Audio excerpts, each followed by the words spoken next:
परम सम्मानजोग गुरु प्यारिओ, गुरु फतेह की साथ कर रहे हैं जी। वाहिगुरू जी का खालसा, वाहिगुरू जी की फतेह।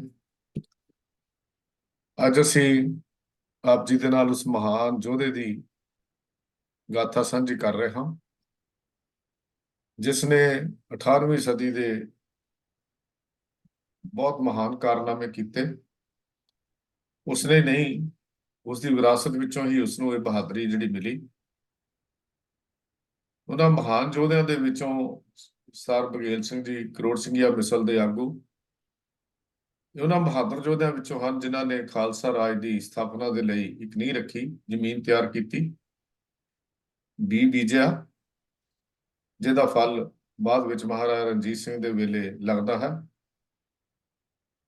ਇਹ ਉਹ ਐਸੇ ਜਰਨੈਲ ਹਨ ਜਿਨ੍ਹਾਂ ਨੇ 1783 ਦੇ ਵਿੱਚ ਦਿੱਲੀ ਨੂੰ ਜਿੱਤ ਕੇ ਇੱਥੇ ਇਤਿਹਾਸਕ ਗੁਰਦੁਆਰਿਆਂ ਦੀ ਸੇਵਾ ਸੰਭਾਲ ਕੀਤੀ। ਐਸੇ ਮਹਾਨ ਯੋਧਾ ਕੇਵਲ ਯੋਧੇ ਨਹੀਂ ਸਨ, ਇੱਕ ਨੀਤੀਵਾਨ ਬਹੁਤ ਸਨ। ਜਿਵੇਂ ਕੱਲ ਵੀ ਆਪ ਜੀ ਨਾਲ ਗੱਲ ਕੀਤੀ ਸੀ, ਇੱਕ ਸੂਝਵਾਨ ਸਿਆਸਤਦਾਨ ਹੋਣਾ ਔਰ ਧਰਮੀ ਸਿਆਸਤਦਾਨ ਹੋਣਾ ਇਹ ਸਿੱਖ ਦੀ ਜ਼ਿੰਦਗੀ ਦਾ ਹਿੱਸਾ ਹੈ। ਤਾਂ ਇਹ ਗੁਣ ਸਰਦਾਰ ਬਘੇਲ ਸਿੰਘ ਕਰੋੜ ਸਿੰਘੀਏ ਦੇ ਵਿੱਚ ਸਾਨੂੰ ਦੇਖਣ ਨੂੰ ਮਿਲਦੇ ਹਨ।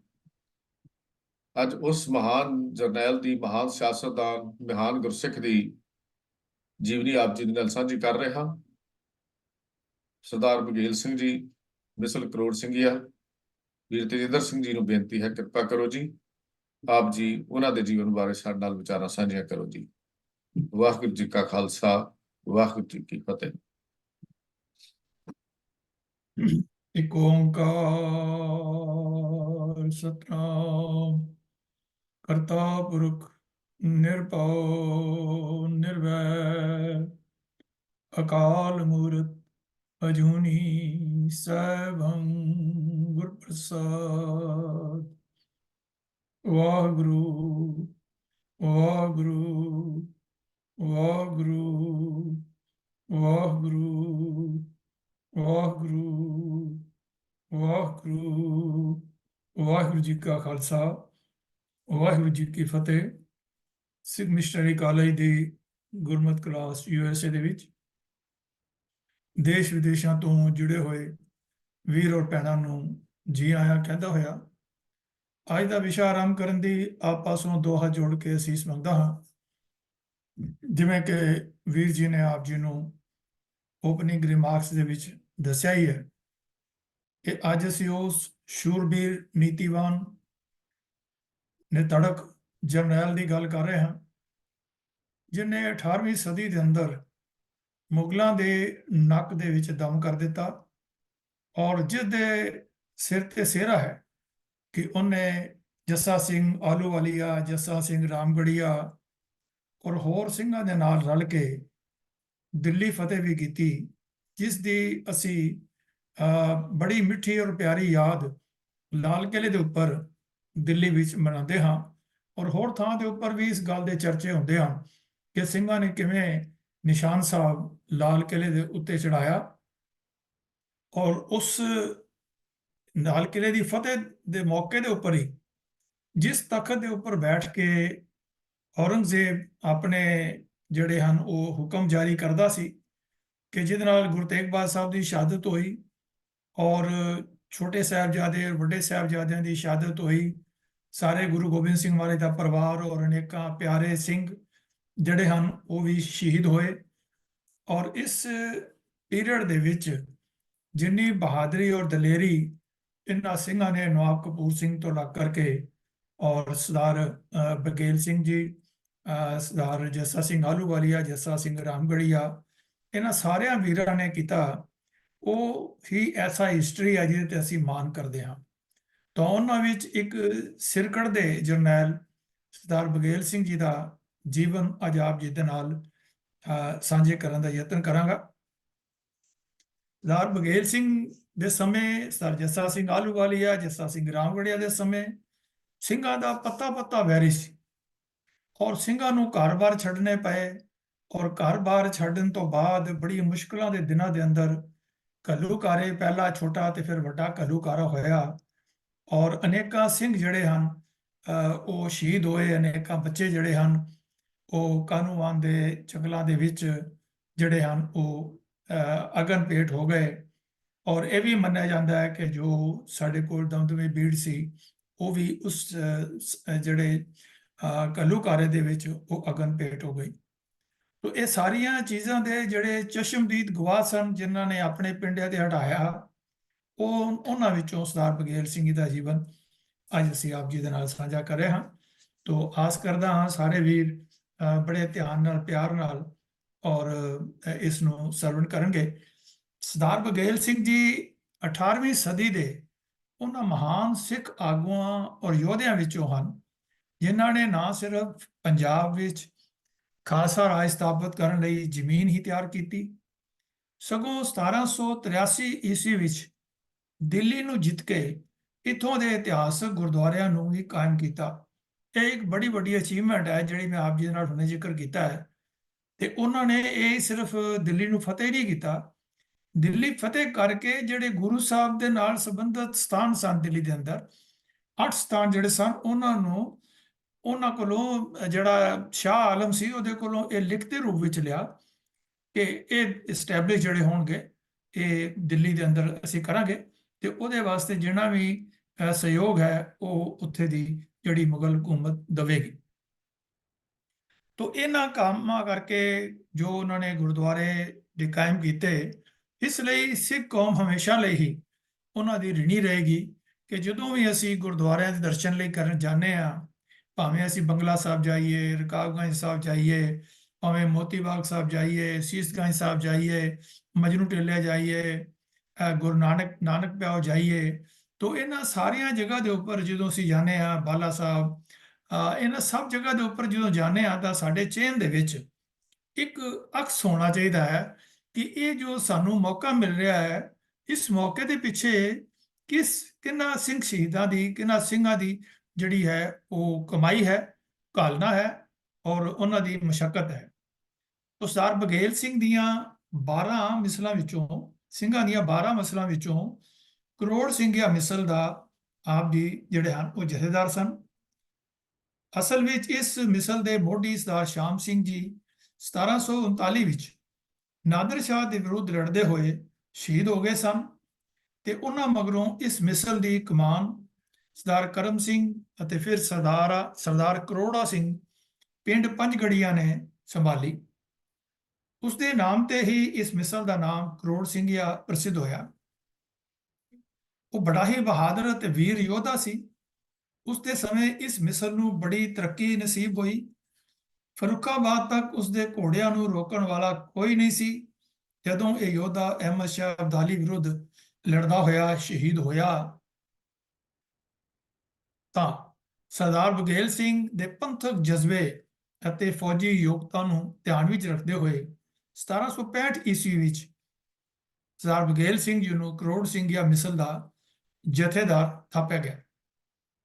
History of the Sikh people ਵਿੱਚ ਡਾਕਟਰ ਗੋਪਾਲ ਸਿੰਘ ਜੀ ਇਸ ਤਰ੍ਹਾਂ ਲਿਖਦੇ ਹਨ ਕਿ this shows that succession was not always hereditary among the misls and merit was the more determining factor and even the meanest could rise to the highest position। ਪੰਨਾ 385 ਦੇ ਉੱਪਰ ਆਪ ਜੀ ਲਿਖਦੇ ਹਨ। ਪ੍ਰਿੰਸੀਪਲ ਸਤਬੀਰ ਸਿੰਘ ਜੀ ਵੀ ਲਿਖਦੇ ਹਨ ਕਿ ਇਸ ਮਿਸਲ ਦੇ ਸਰਦਾਰਾਂ ਨੇ ਕੌਮੀ ਜਦੋਜਹਿਦ ਵਿੱਚ ਵੱਧ ਚੜ ਕੇ ਹਿੱਸਾ ਲਿਆ। ਸਰਦਾਰ ਬਘੇਲ ਸਿੰਘ ਇਸ ਮਿਸਲ ਦਾ ਸਭ ਤੋਂ ਸ਼ਕਤੀਸ਼ਾਲੀ ਸਰਦਾਰ ਹੋ ਨਿਬੜਿਆ। ਆਪ ਜੀ ਨੇ ਦੂਰ ਦੂਰ ਤੱਕ ਆਪਣੇ ਇਲਾਕਿਆਂ ਦਾ ਵਿਸਤਾਰ ਕਰਕੇ ਕਰਨੈਲ ਦੇ ਨੇੜੇ ਛਲੌਦੀ ਨਾਮ ਦੇ ਸਥਾਨ ਨੂੰ ਆਪਣੀ ਰਾਜਧਾਨੀ ਬਣਾਇਆ। ਇਹ ਨਗਰ ਲਾਡਵਾ ਤੋਂ 3 ਮੀਲ ਉੱਤਰ ਵੱਲ ਸੀ। ਆਪ ਜੀ ਦਾ ਰਾਜਸੀ ਖੇਤਰ ਜਲੰਧਰ ਤੋਂ ਲੈ ਕੇ ਗੰਗਾ ਜਮਨਾ ਦੁਆਬਾ ਦੇ ਕਈ ਨਗਰਾਂ ਤੱਕ ਫੈਲਿਆ ਹੋਇਆ ਸੀ। ਇਹਨਾਂ ਇਲਾਕਿਆਂ ਤੋਂ ਉਸ ਨੂੰ 3 ਲੱਖ ਰੁਪਏ, ਉਸ ਸਮੇਂ 3 ਲੱਖ ਰੁਪਇਆ ਅੱਜ ਦੇ ਮੁਕਾਬਲੇ ਕਿੰਨਾ ਹੋਏਗਾ ਅੰਦਾਜ਼ਾ ਹੀ ਲਗਾ ਸਕਦੇ ਹਾਂ। 3 ਲੱਖ ਰੁਪਏ ਸਾਲਾਨਾ ਦੀ ਆਮਦਨ ਸੀ। ਮੁਹੰਮਦ ਲਤੀਫ ਅਨੁਸਾਰ ਆਪ ਜੀ ਦੀ ਕਮਾਨ ਥੱਲੇ 12,000 ਘੋੜਸਵਾਰ ਸਨ, ਜਿਨ੍ਹਾਂ ਤੋਂ ਉਸ ਵੇਲੇ ਦੇ ਮੁਗਲ, ਮਰਾਠੇ ਅਤੇ ਰੁਹੇਲੇ ਥਰ-ਥਰ ਕੰਬਦੇ ਅਤੇ ਭੈ ਖਾਂਦੇ ਜਿਹੜੇ ਹਨ ਉਹ ਦਿਸਦੇ ਜਾਂਦੇ ਸਨ। ਸਰਦਾਰ ਬਘੇਲ ਸਿੰਘ ਦਾ ਜਨਮ ਪਿੰਡ ਝਬਾਲ, ਜ਼ਿਲ੍ਹਾ ਅੰਮ੍ਰਿਤਸਰ ਵਿੱਚ ਹੋਇਆ। ਆਪ ਜੀ ਇੱਥੇ ਦੇ ਰਹਿਣ ਵਾਲੇ, ਜਿੱਥੇ ਜਨਮ ਹੋਇਆ 1725 ਵਿੱਚ। ਕਈ ਇਤਿਹਾਸਕਾਰ ਆਪ ਜੀ ਨੂੰ ਹਰਿਆਣਾ ਜ਼ਿਲ੍ਹਾ ਹੁਸ਼ਿਆਰਪੁਰ ਦਾ ਵਸਨੀਕ ਵੀ ਮੰਨਦੇ ਹਨ। ਉਹਨਾਂ ਦਾ ਖਿਆਲ ਹੈ ਕਿ ਝਬਾਲ ਵਿਖੇ ਸਰਦਾਰ ਬਘੇਲ ਸਿੰਘ ਦੀ ਭੈਣ ਸੁੱਖਾ ਵਿਆਹੀ ਹੋਈ ਸੀ ਅਤੇ ਮਗਰੋਂ ਉਹ ਆਪ ਵੀ ਇੱਥੇ ਆ ਕੇ ਵਸ ਗਏ। ਭਾਈ ਰਤਨ ਸਿੰਘ ਜੀ ਭੰਗੂ ਅਤੇ ਗਿਆਨੀ ਗਿਆਨ ਸਿੰਘ ਜੀ ਅਨੁਸਾਰ ਉਹ ਧਾਲੀਵਾਲ ਜੱਟ ਸੀ। ਜ਼ਮੀਨ ਦੀ ਵਾਹੀ ਅਤੇ ਸਰਕਾਰ ਨੂੰ ਲਗਾਨ ਦੇਣ ਦੇ ਮਸਲੇ ਤੇ ਭਰਾਵਾਂ ਨਾਲ ਮਤਭੇਦ ਹੋ ਜਾਣ ਕਾਰਨ ਬਘੇਲ ਸਿੰਘ ਜੀ ਘਰ ਛੱਡ ਕੇ ਤੇ ਦਲ ਖਾਲਸਾ ਵਿੱਚ ਰਲ ਗਏ। ਹੌਲੀ ਹੌਲੀ ਉਹ ਆਪਣੀ ਰਾਜਸੀ ਸੂਝ-ਬੂਝ, ਸਾਹਸ ਅਤੇ ਦਲੇਰੀ ਕਾਰਨ ਕਰੋੜ ਸਿੰਘਿਆ ਮਿਸਲ ਦਾ ਜਥੇਦਾਰ ਬਣ ਗਿਆ। Fall of the Mughal empire ਵਿੱਚ ਸਰ ਜਾਦੂਨਾਥ ਸਰਕਾਰ ਜੀ ਲਿਖਦੇ ਹਨ ਕਿ ਆਉਣ ਵਾਲੇ 35 ਵਰ੍ਹਿਆਂ ਵਿੱਚ ਉਹ ਆਪਣੀ ਮਿਸਲ ਦਾ ਸਭ ਤੋਂ ਵੱਧ ਕਿਰਿਆਸ਼ੀਲ, ਐਕਟਿਵ ਅਤੇ ਪ੍ਰਸਿੱਧੀ ਵਾਲਾ ਸਰਦਾਰ ਸੀ। ਗਿਆਨੀ ਗਿਆਨ ਸਿੰਘ ਜੀ ਨੇ ਉਸ ਨੂੰ ਬੜੀ ਹਿੰਮਤ ਵਾਲਾ ਅਤੇ ਜਵਾਂ ਮਰਦ ਸਰਦਾਰ ਲਿਖਿਆ ਹੈ।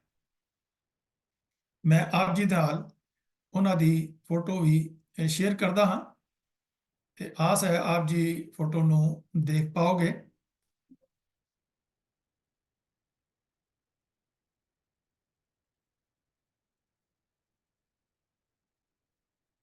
ਜੇ ਨਜ਼ਰ ਆ ਗਈ ਹੋਵੇ ਤੇ ਦੱਸ ਦੇਣਾ ਜੀ।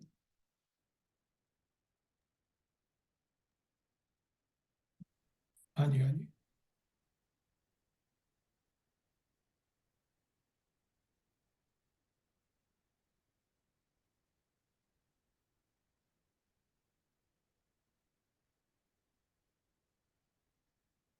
ਤਾਂ ਜਥੇ ਮਿਸਲ ਦੀ ਜਥੇਦਾਰੀ ਦਾ ਕਾਰਜ ਸੰਭਾਲਦਿਆਂ ਹੀ ਉਸ ਆਪ ਜੀ ਨੇ ਜਲੰਧਰ ਦੁਆਬਾ ਵਿੱਚ ਆਪਣਾ ਦਬਦਬਾ ਕਾਇਮ ਕਰ ਲਿਆ। ਇਸ ਦੇ ਮਗਰੋਂ ਉਸ ਦਾ ਅਗਲਾ ਕਦਮ ਤਲਵਾਨ ਵਿਖੇ ਇੱਕ ਕਿਲ੍ਹਾ ਉਸਾਰਨਾ ਅਤੇ ਇੱਕ ਥਾਣਾ ਕਾਇਮ ਕਰਨਾ ਸੀ, ਤਾਂ ਕਿ ਜਿਸ ਨਾਲ ਆਸ-ਪਾਸ ਦੇ ਇਲਾਕਿਆਂ ਦੀ ਸੁਰੱਖਿਆ ਅਤੇ ਉਹਨਾਂ ਵਿੱਚ ਅਮਨ ਅਮਾਨ ਕਾਇਮ ਰੱਖਿਆ ਜਾ ਸਕੇ। ਇੱਥੋਂ ਜੋ ਮੀਆਂ ਮਹਿਮੂਦ ਖਾਂ ਰਾਜਪੂਤ ਨੇ ਮਿਸਲਾਂ ਦੁਆਰਾ ਸਥਾਪਿਤ ਰਾਖੀ ਪ੍ਰਥਾ ਦੇ ਅੰਤਰਗਤ ਸਰਦਾਰ ਬਘੇਲ ਸਿੰਘ ਜੀ ਨੂੰ ਆਪਣੀ ਸਹਾਇਤਾ ਦੇ ਬਦਲੇ ਇਲਾਕੇ ਦੀ ਆਮਦਨੀ ਦਾ ਚੌਥਾ ਹਿੱਸਾ ਦੇਣਾ ਸਵੀਕਾਰ ਕਰ ਲਿਆ। ਇਸ ਤੋਂ ਪਹਿਲਾਂ ਸਰਦਾਰ ਕਰੋੜਾ ਸਿੰਘ ਨੇ ਵੀ ਮੀਆਂ ਮਹਿਮੂਦ ਖਾਂ ਨੂੰ ਮਿਸਲ ਵੱਲੋਂ ਸੁਰੱਖਿਆ ਪ੍ਰਦਾਨ ਕੀਤੀ ਹੋਈ ਸੀ। ਜਲੰਧਰ, ਅੰਬਾਲਾ ਅਤੇ ਹਰਿਆਣਾ ਦੇ ਉੱਤਰ ਪੱਛਮੀ ਇਲਾਕਿਆਂ ਉੱਪਰ ਆਪਣਾ ਅਧਿਕਾਰ ਕਾਇਮ ਕਰ ਲੈਣ ਮਗਰੋਂ ਸਰਦਾਰ ਬਘੇਲ ਸਿੰਘ ਜੀ ਨੇ ਕਰਨਾਲ ਤੋਂ 20 ਮੀਲ ਦੂਰ ਛਲੋਦੀ ਨਾਮਕ ਸਥਾਨ ਤੇ ਆਪਣਾ ਟਿਕਾਣਾ ਸਥਾਪਨ ਕੀਤਾ ਤੇ ਇੱਥੋਂ ਗੰਗਾ, ਜਮਨਾ, ਦੁਆਬ ਅਤੇ ਦਿੱਲੀ ਦੇ ਆਸ-ਪਾਸ ਦੇ ਸ਼ਾਹੀ ਇਲਾਕਿਆਂ ਤੇ ਹਮਲਾ ਕਰਨਾ ਕਿਉਂਕਿ ਆਸਾਨ ਸੀ। ਆਪ ਜੀ ਨੇ ਪੂਰਬੀ ਪੰਜਾਬ, ਹਰਿਆਣਾ ਅਤੇ ਉੱਤਰ ਪ੍ਰਦੇਸ਼ ਦੇ ਕਈ ਨਗਰਾਂ ਤੇ ਕਬਜ਼ਾ ਕਰਕੇ ਆਪਣੀ ਮਿਸਲ ਦੀ ਅਜਿਹੀ ਤਾਕ ਜਮਾ ਲਈ ਕਿ ਉੱਤਰੀ ਭਾਰਤ ਵਿੱਚ ਅਹਿਮਦ ਸ਼ਾਹ ਅਬਦਾਲੀ ਵੱਲੋਂ ਨਿਯੁਕਤ ਕੀਤੇ ਗਏ ਅਫਗਾਨ ਫੌਜਦਾਰ, ਮੁਗਲ ਰੋਹੇਲੇ ਅਤੇ ਮਰਾਠਿਆਂ ਤੋਂ ਇਲਾਵਾ ਬੰਗਾਲ ਵੱਲੋਂ ਦਿੱਲੀ ਵੱਲ ਵੱਧਦੇ ਚਲੇ ਆ ਰਹੇ ਔਰੰਗਜ਼ੇਬ ਵੀ ਉਸ ਨਾਲ ਮਿੱਤਰਤਾ ਕਾਇਮ ਕਰਨ ਲਈ ਤਤਪਰ ਰਹਿਣ ਲੱਗ ਪਏ। ਰਾਜਸੀ ਗੱਠਜੋੜ ਕਰਨ ਵਿੱਚ ਸਰਦਾਰ ਬਘੇਲ ਸਿੰਘ ਪਹਿਲੇ ਦਰਜੇ ਦਾ ਉਸਤਾਦ ਸੀ। ਜਿਵੇਂ ਨੀਤੀ ਦੀ ਗੱਲ ਕਰਦੇ ਹਾਂ, ਸੂਝ-ਬੂਝ ਦੀ ਗੱਲ ਕਰਦੇ ਹਾਂ, ਤਾਂ ਇਹ ਜਿਹੜੀ ਰਾਜਸੀ ਗੱਠਜੋੜ ਕਰਨ ਵਿੱਚ ਸਰਦਾਰ ਬਘੇਲ ਸਿੰਘ ਜੀ ਬੜੇ ਹੀ ਜਿਹੜੇ ਨਾ ਉਸਤਾਦ ਸਨ। ਕਈ ਵਾਰ ਇਤਿਹਾਸਕਾਰਾਂ ਨੇ ਉਸ ਦੇ ਇਹਨਾਂ ਗੱਠਜੋੜਾਂ ਤੇ ਗਲਤ ਸਿੱਟੇ ਕੱਢਣ ਦੀ ਵੀ ਕੋਸ਼ਿਸ਼ ਕੀਤੀ ਹੈ। ਉਹ ਰਾਜਨੀਤੀ ਦੀ ਖੇਡ ਦਾ ਅਸਲ ਵਿੱਚ ਸਫਲ ਖਿਡਾਰੀ ਸੀ, ਜਿਸ ਤੋਂ ਕਈ ਵਾਰ ਰੋਹੇਲੇ, ਅਫਗਾਨ, ਮਰਾਠੇ, ਮੁਗਲ ਅਤੇ ਸਿੱਖ ਸਰਦਾਰ ਵੀ ਜਿਹੜੇ ਇਹਦੇ ਵਿਰੁੱਧ ਜਾਣ ਦੀ ਕੋਸ਼ਿਸ਼ ਕਰ ਰਹੇ ਸਨ, ਉਹਨਾਂ ਨੇ ਵੀ ਮਾਤ ਖਾਧੀ। ਪਰ ਉਸ ਦੀਆਂ ਇਹ ਕਾਰਵਾਈਆਂ ਕਦੇ ਵੀ ਪੰਥ ਵਿਰੋਧੀ ਜਾਂ ਦੇਸ਼ ਵਿਰੋਧੀ ਨਹੀਂ ਸਨ। ਇਹ ਤਾਂ ਸ਼ਤਰੰਜ ਦੀ ਖੇਡ ਸੀ, ਜਿਸ ਵਿੱਚ ਉਹ ਕਦੇ ਨਹੀਂ ਸੀ ਥੱਕਿਆ ਤੇ ਕਦੇ ਨਹੀਂ ਸੀ ਅੱਕਿਆ ਤੇ ਕਦੇ ਨਹੀਂ ਸੀ ਹਾਰਿਆ। 1761 ਈਸਵੀ ਵਿੱਚ ਅਹਿਮਦ ਸ਼ਾਹ ਅਬਦਾਲੀ ਨੇ ਮਰਾਠਿਆਂ ਨੂੰ ਪਾਣੀਪਤ ਦੀ ਤੀਸਰੀ ਲੜਾਈ ਵਿੱਚ ਕਰਾਰੀ ਹਾਰ ਦੇ ਕੇ ਉਹਨਾਂ ਦੇ ਸਮੁੱਚੇ ਉੱਤਰੀ ਭਾਰਤ ਤੇ ਰਾਜ ਕਰਨ ਦੇ ਸੁਪਨੇ ਨੂੰ ਮਿੱਟੀ ਵਿੱਚ ਮਿਲਾ ਦਿੱਤਾ ਸੀ। 5 ਫਰਵਰੀ 1762 ਨੂੰ ਵੱਡੇ ਘੱਲੂਘਾਰੇ ਦੇ ਮੌਕੇ ਤੇ ਕਰੀਬ ਕਰੀਬ 30,000 ਸਿੱਖ ਬੱਚਿਆਂ ਅਤੇ ਇਸਤਰੀਆਂ ਨੂੰ ਕਤਲ ਕਰਕੇ ਅਬਦਾਲੀ ਇਹ ਸਮਝ ਬੈਠਾ ਸੀ ਕਿ ਹੁਣ ਇਹ ਕੌਮ ਕਦੇ ਵੀ ਦੁਬਾਰਾ ਉੱਠਣ ਦੇ ਕਾਬਿਲ ਨਹੀਂ ਰਹੇਗੀ। ਪਰ ਇਤਨਾ ਵੱਡਾ ਨੁਕਸਾਨ ਹੋਣ ਦੇ ਬਾਵਜੂਦ ਵੀ ਸਿੱਖ ਬੜੀ ਜਲਦੀ ਸੰਭਲ ਗਏ ਅਤੇ ਉਹਨਾਂ ਨੇ ਜਨਵਰੀ 1764 ਵਿੱਚ ਸਰਹੰਦ ਜਿੱਤ ਕੇ ਅਤੇ ਅਪ੍ਰੈਲ 1764 ਵਿੱਚ ਅੰਮ੍ਰਿਤਸਰ ਵਿਖੇ ਵਿਸਾਖੀ ਦਾ ਪੁਰਬ ਮਨਾ ਕੇ ਇਹ ਸਾਬਤ ਕਰ ਦਿੱਤਾ ਕਿ ਕੋਈ ਵੀ ਰਾਸ਼ੀ ਸ਼ਕਤੀ ਜਾਂ ਉਹਨਾਂ ਵੱਲੋਂ ਕੀਤਾ ਗਿਆ ਜ਼ੁਲਮ ਅਤੇ ਤਸ਼ੱਦਦ ਉਹਨਾਂ ਨੂੰ ਖਤਮ ਨਹੀਂ ਕਰ ਸਕਦਾ। ਤਾਂ ਹੀ ਇਤਿਹਾਸ ਵਿੱਚ ਲਿਖਿਆ ਹੁੰਦਾ ਹੈ ਕਿ ਕੋਈ ਜ਼ੁਲਮ ਕੋਈ ਸਿਤਮ ਸਾਨੂੰ ਮਿਟਾ ਸਕਦਾ ਨਹੀਂ, ਅਜੇ ਤਾਂ ਸਾਡੀਆਂ ਰਗਾਂ ਵਿੱਚ ਗੁਰੂ ਕਲਗੀਧਰ ਦਾ ਖੂਨ ਹੈ। ਤੋ ਇਹ ਸਿੰਘਾਂ ਨੇ ਸਾਬਤ ਕਰ ਦਿੱਤਾ। ਜਿਤਨੀ ਦੇਰ ਤੱਕ ਅਹਿਮਦ ਸ਼ਾਹ ਅਬਦਾਲੀ ਹਿੰਦੁਸਤਾਨ ਵਿੱਚ ਵਿਸ਼ੇਸ਼ ਕਰਕੇ ਪੰਜਾਬ ਤੇ ਹਮਲੇ ਕਰਦਾ ਰਿਹਾ, ਸਿੱਖ ਮਿਸਲਦਾਰਾਂ ਇੱਕ ਦੂਜੇ ਤੋਂ ਹੀ ਵੱਧ ਚੜ ਕੇ ਮਦਦ ਕਰਦੇ ਰਹੇ ਇੱਕ ਦੂਜੇ ਨਾਲ। ਉਹਨਾਂ ਦਾ ਨਿਸ਼ਾਨਾ ਸਾਂਝੇ ਦੁਸ਼ਮਣ ਨੂੰ ਹਰਾਉਣਾ ਅਤੇ ਦੇਸ਼ ਵਿੱਚੋਂ ਭਜਾਉਣਾ ਸੀ। ਫਰਵਰੀ 1764 ਈਸਵੀ ਵਿੱਚ ਸਰਦਾਰ ਜੱਸਾ ਸਿੰਘ ਜੀ ਆਹਲੂਵਾਲੀਆ, ਸਰਦਾਰ ਬਘੇਲ ਸਿੰਘ ਨੇ 40,000 ਸਿੰਘਾਂ ਦੀ ਸੈਨਾ ਨਾਲ ਬੂੜੀਏ ਦੇ ਪਤਨੋਂ ਜਮਨਾ ਪਾਰ ਕੀਤੀ ਅਤੇ ਸਹਾਰਨਪੁਰ ਦੇ ਤੇ ਹਮਲਾ ਬੋਲ ਦਿੱਤਾ। ਇਹ ਇਲਾਕਾ ਰੁਹੇਲੇ ਸਰਦਾਰ ਨਜੀਬੁੱਦੌਲਾ ਦੇ ਅਧਿਕਾਰ ਵਿੱਚ ਸੀ। ਉਸਨੇ ਅਹਿਮਦ ਸ਼ਾਹ ਦੇ ਹਮਲਿਆਂ ਸਮੇਂ ਦੁਰਾਨੀ ਦੀ ਬੜੀ ਮਦਦ ਕੀਤੀ ਸੀ। ਇੱਕ ਤਕੜੀ ਲੜਾਈ ਮਗਰੋਂ 20 ਫਰਵਰੀ 1764 ਨੂੰ ਸਿੱਖਾਂ ਨੇ ਇਸ ਨਗਰ ਤੇ ਆਪਣਾ ਅਧਿਕਾਰ ਜਮਾ ਲਿਆ ਤੇ ਆਸ-ਪਾਸ ਦੇ ਇਲਾਕਿਆਂ ਨੂੰ ਤਹਿਸ-ਨਹਿਸ ਕਰ ਦਿੱਤਾ। ਇਸ ਮੁਹਿੰਮ ਵਿੱਚ ਸਰਦਾਰ ਬਘੇਲ ਸਿੰਘ ਜੀ ਦੇ ਨਾਲ ਸਰਦਾਰ ਜੱਸਾ ਸਿੰਘ ਆਹਲੂਵਾਲੀਆ ਤੋਂ ਇਲਾਵਾ ਸਰਦਾਰ ਖੁਸ਼ਹਾਲ ਸਿੰਘ, ਸਰਦਾਰ ਤਾਰਾ ਸਿੰਘ, ਸਰਦਾਰ ਕਰੋੜਾ ਸਿੰਘ, ਸਰਦਾਰ ਗੁਰਬਖਸ਼ ਸਿੰਘ, ਸਰਦਾਰ ਭੰਗਾ ਸਿੰਘ, ਸਰਦਾਰ ਕਰਮ ਸਿੰਘ ਅਤੇ ਸਰਦਾਰ ਰਾਏ ਸਿੰਘ ਆਦਿ ਉੱਘੇ ਸਿੱਖ ਸਰਦਾਰ ਵੀ ਸ਼ਾਮਲ ਸਨ। ਇਸ ਹਮਲੇ ਦੌਰਾਨ ਇਹਨਾਂ ਨੇ ਸ਼ਾਮਲੀ, ਕਾਂਦਲਾ, ਅੰਬਲੀ, ਮੀਰਾਂਪੁਰ, ਦਿਓਬੰਦ, ਮੁਜ਼ੱਫਰਨਗਰ, ਜਵਾਲਾਪੁਰ, ਕੰਖਲ, ਲੰਡੌਰਾ ਅਤੇ ਨਜੀਬਾਬਾਦ ਆਦਿ ਨਗਰਾਂ ਨੂੰ ਜਿੱਤ ਕੇ ਨਜੀਬੁੱਦੌਲਾ ਲਈ ਬੜੀ ਭਾਰੀ ਪਰੇਸ਼ਾਨੀ ਕਰ ਦਿੱਤੀ। ਆਪ ਜੀ ਨੇ ਨਗੀਨਾ, ਮੁਰਾਦਾਬਾਦ, ਚੰਦੋਸੀ, ਅਨੂਪ ਸ਼ਹਿਰ ਅਤੇ ਗੜ੍ਹ ਮੁਕਤੇਸ਼ਵਰ ਤੇ ਹਮਲਾ ਕਰਕੇ ਇੱਕੋ ਹੀ ਝਟਕੇ ਵਿੱਚ ਅਵਧ ਅਤੇ ਦਿੱਲੀ ਲਈ ਵੀ ਖਤਰਾ ਪੈਦਾ ਕਰ ਦਿੱਤਾ। ਆਪਣੇ ਹਾਰੇ ਹੋਏ ਇਲਾਕਿਆਂ ਨੂੰ ਦੁਬਾਰਾ ਹਾਸਲ ਕਰਨ ਲਈ ਨਜੀਬੁੱਦੌਲਾ ਨੇ ਸਿੱਖ ਸਰਦਾਰਾਂ ਨੂੰ 11 ਲੱਖ ਰੁਪਏ ਨਜ਼ਰਾਨਾ ਭੇਟ ਕਰਕੇ ਉਹਨਾਂ ਦੀ ਅਧੀਨਗੀ ਪ੍ਰਵਾਨ ਕਰ ਲਈ।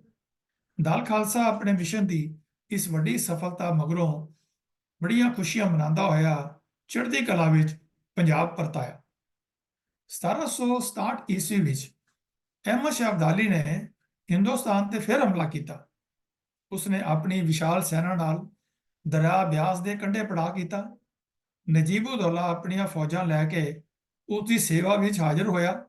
ਹਾਲਾਂਕਿ ਉਸਨੇ ਸਿੱਖਾਂ ਦੀ ਅਧੀਨਗੀ ਪ੍ਰਵਾਨ ਕੀਤੀ ਸੀ। ਕਿਸੇ ਤਰ੍ਹਾਂ ਵੀ ਨਾ ਦਬਾਏ ਜਾ ਸਕਣ ਵਾਲੇ ਸਿੱਖ ਸਰਦਾਰਾਂ ਨੇ ਇਸ ਚੁਣੌਤੀ ਨੂੰ ਸਵੀਕਾਰ ਕਰਦੇ ਹੋਏ ਨਜੀਬੁੱਦੌਲਾ ਦੇ ਗੰਗਾ ਜਮਨ ਦੁਆਬ ਵਿਚਕਾਰਲੇ ਇਲਾਕਿਆਂ ਤੇ ਹਮਲਾ ਬੋਲ ਦਿੱਤਾ।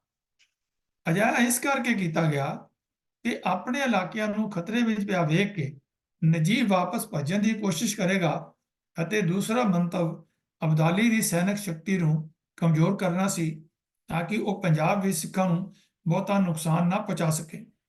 ਸਿੱਖ ਸਰਦਾਰ ਅੰਬੇਟਾ, ਨਨੌਤੀ ਅਤੇ ਮੇਰਠ ਨੂੰ ਲਿਤਾੜਦੇ ਹੋਏ ਸ਼ਾਮਲੀ ਤੱਕ ਪਹੁੰਚ ਗਏ। ਨਜੀਬੁੱਦੌਲਾ ਨੇ ਆਪਣੇ ਇਲਾਕਿਆਂ ਦੀ ਸੁਰੱਖਿਆ ਲਈ ਅਹਿਮਦ ਸ਼ਾਹ ਅਬਦਾਲੀ ਨੂੰ ਬੇਨਤੀ ਕੀਤੀ। ਅਬਦਾਲੀ ਨੇ ਆਪਣੇ ਵੱਡੇ ਜਰਨੈਲ ਜਹਾਨ ਖਾਨ ਨੂੰ 8,000 ਸੈਨਿਕ ਦੇ ਕੇ ਦੁਆਬੇ ਦੇ ਇਲਾਕੇ ਵਿੱਚ ਭੇਜਿਆ ਤਾਂ ਕਿ ਉਹ ਸਿੱਖਾਂ ਨੂੰ ਦਬਾ ਸਕੇ। ਉਸ ਦੇ ਨਾਲ ਜਾਬਤਾ ਖਾਨ ਦੇ ਵੀ 5,000 ਸਿਪਾਹੀ ਸਨ, ਭਾਵ 13,000 ਟੋਟਲ ਹੋ ਗਏ। Doctor M.K. ਸਿਨਹਾ ਲਿਖਦੇ ਹਨ ਕਿ ਅਬਦਾਲੀ ਅਤੇ ਨਜੀਬੁੱਦੌਲਾ ਫੌਜ ਨਾਲ ਹੋਏ ਮੁਕਾਬਲੇ ਵਿੱਚ ਇੱਕ ਸਿੱਖ ਸਰਦਾਰ ਅਤੇ ਬਹੁਤ ਸਾਰੇ ਸਿੱਖ ਜਿਹੜੇ ਆ ਸੈਨਿਕ ਉਹ ਮਾਰੇ ਗਏ। ਇਸ ਲੜਾਈ ਵਿੱਚ ਸਰਦਾਰ ਬਘੇਲ ਸਿੰਘ ਜੀ ਵੀ ਗੰਭੀਰ ਰੂਪ ਵਿੱਚ ਜ਼ਖਮੀ ਹੋ ਗਏ। ਪਰ ਸਿੱਖਾਂ ਦੁਆਰਾ ਕੀਤੀ ਗਈ ਇਸ ਜ਼ਬਰਦਸਤ ਫੌਜੀ ਕਾਰਵਾਈ ਕਾਰਨ ਅਹਿਮਦ ਸ਼ਾਹ ਅਬਦਾਲੀ ਦਾ ਇਹ ਹਮਲਾ ਕਾਮਯਾਬ ਨਾ ਹੋਇਆ ਤੇ ਉਸ ਨੂੰ ਪੰਜਾਬ ਤੋਂ ਨਿਰਾਸ਼ ਹੀ ਵਾਪਸ ਕਾਬਲ ਪਰਤਣਾ ਪਿਆ। ਅਮਨ ਅਮਾਨ ਕਾਇਮ ਰੱਖਣ ਦੀ ਦ੍ਰਿਸ਼ਟੀ ਤੋਂ ਸਰਦਾਰ ਬਘੇਲ ਸਿੰਘ ਨੇ ਜਿੱਤੇ ਹੋਏ ਇਲਾਕਿਆਂ ਵਿੱਚ ਪੁਲਿਸ ਚੌਕੀਆਂ ਕਾਇਮ ਕੀਤੀਆਂ। ਇਹ ਇਲਾਕੇ ਕਈ ਦਹਾਕਿਆਂ ਤੋਂ ਬਦਅਮਨੀ ਦਾ ਸ਼ਿਕਾਰ ਹੁੰਦੇ ਚਲੇ ਆ ਰਹੇ ਸਨ। ਉਹ ਇੱਕ ਦਲੇਰ ਤੇ ਨਿਰਭੈ ਯੋਧਾ ਹੀ ਨਹੀਂ ਸਗੋਂ ਕੁਸ਼ਲ ਐਡਮਿਨਿਸਟ੍ਰੇਟਰ ਪ੍ਰਬੰਧਕ ਵੀ ਸਨ। ਪਰ ਦੇਸ਼ ਵਿੱਚ ਹਰ ਪਾਸੇ ਫੈਲੀ ਅਫਰਾ ਤਫਰੀ ਦੇ ਕਾਰਨ ਇਹ ਇੰਤਜ਼ਾਮ ਬਹੁਤੀ ਦੇਰ ਤੱਕ ਕਾਇਮ ਨਾ ਰਹਿ ਸਕਿਆ।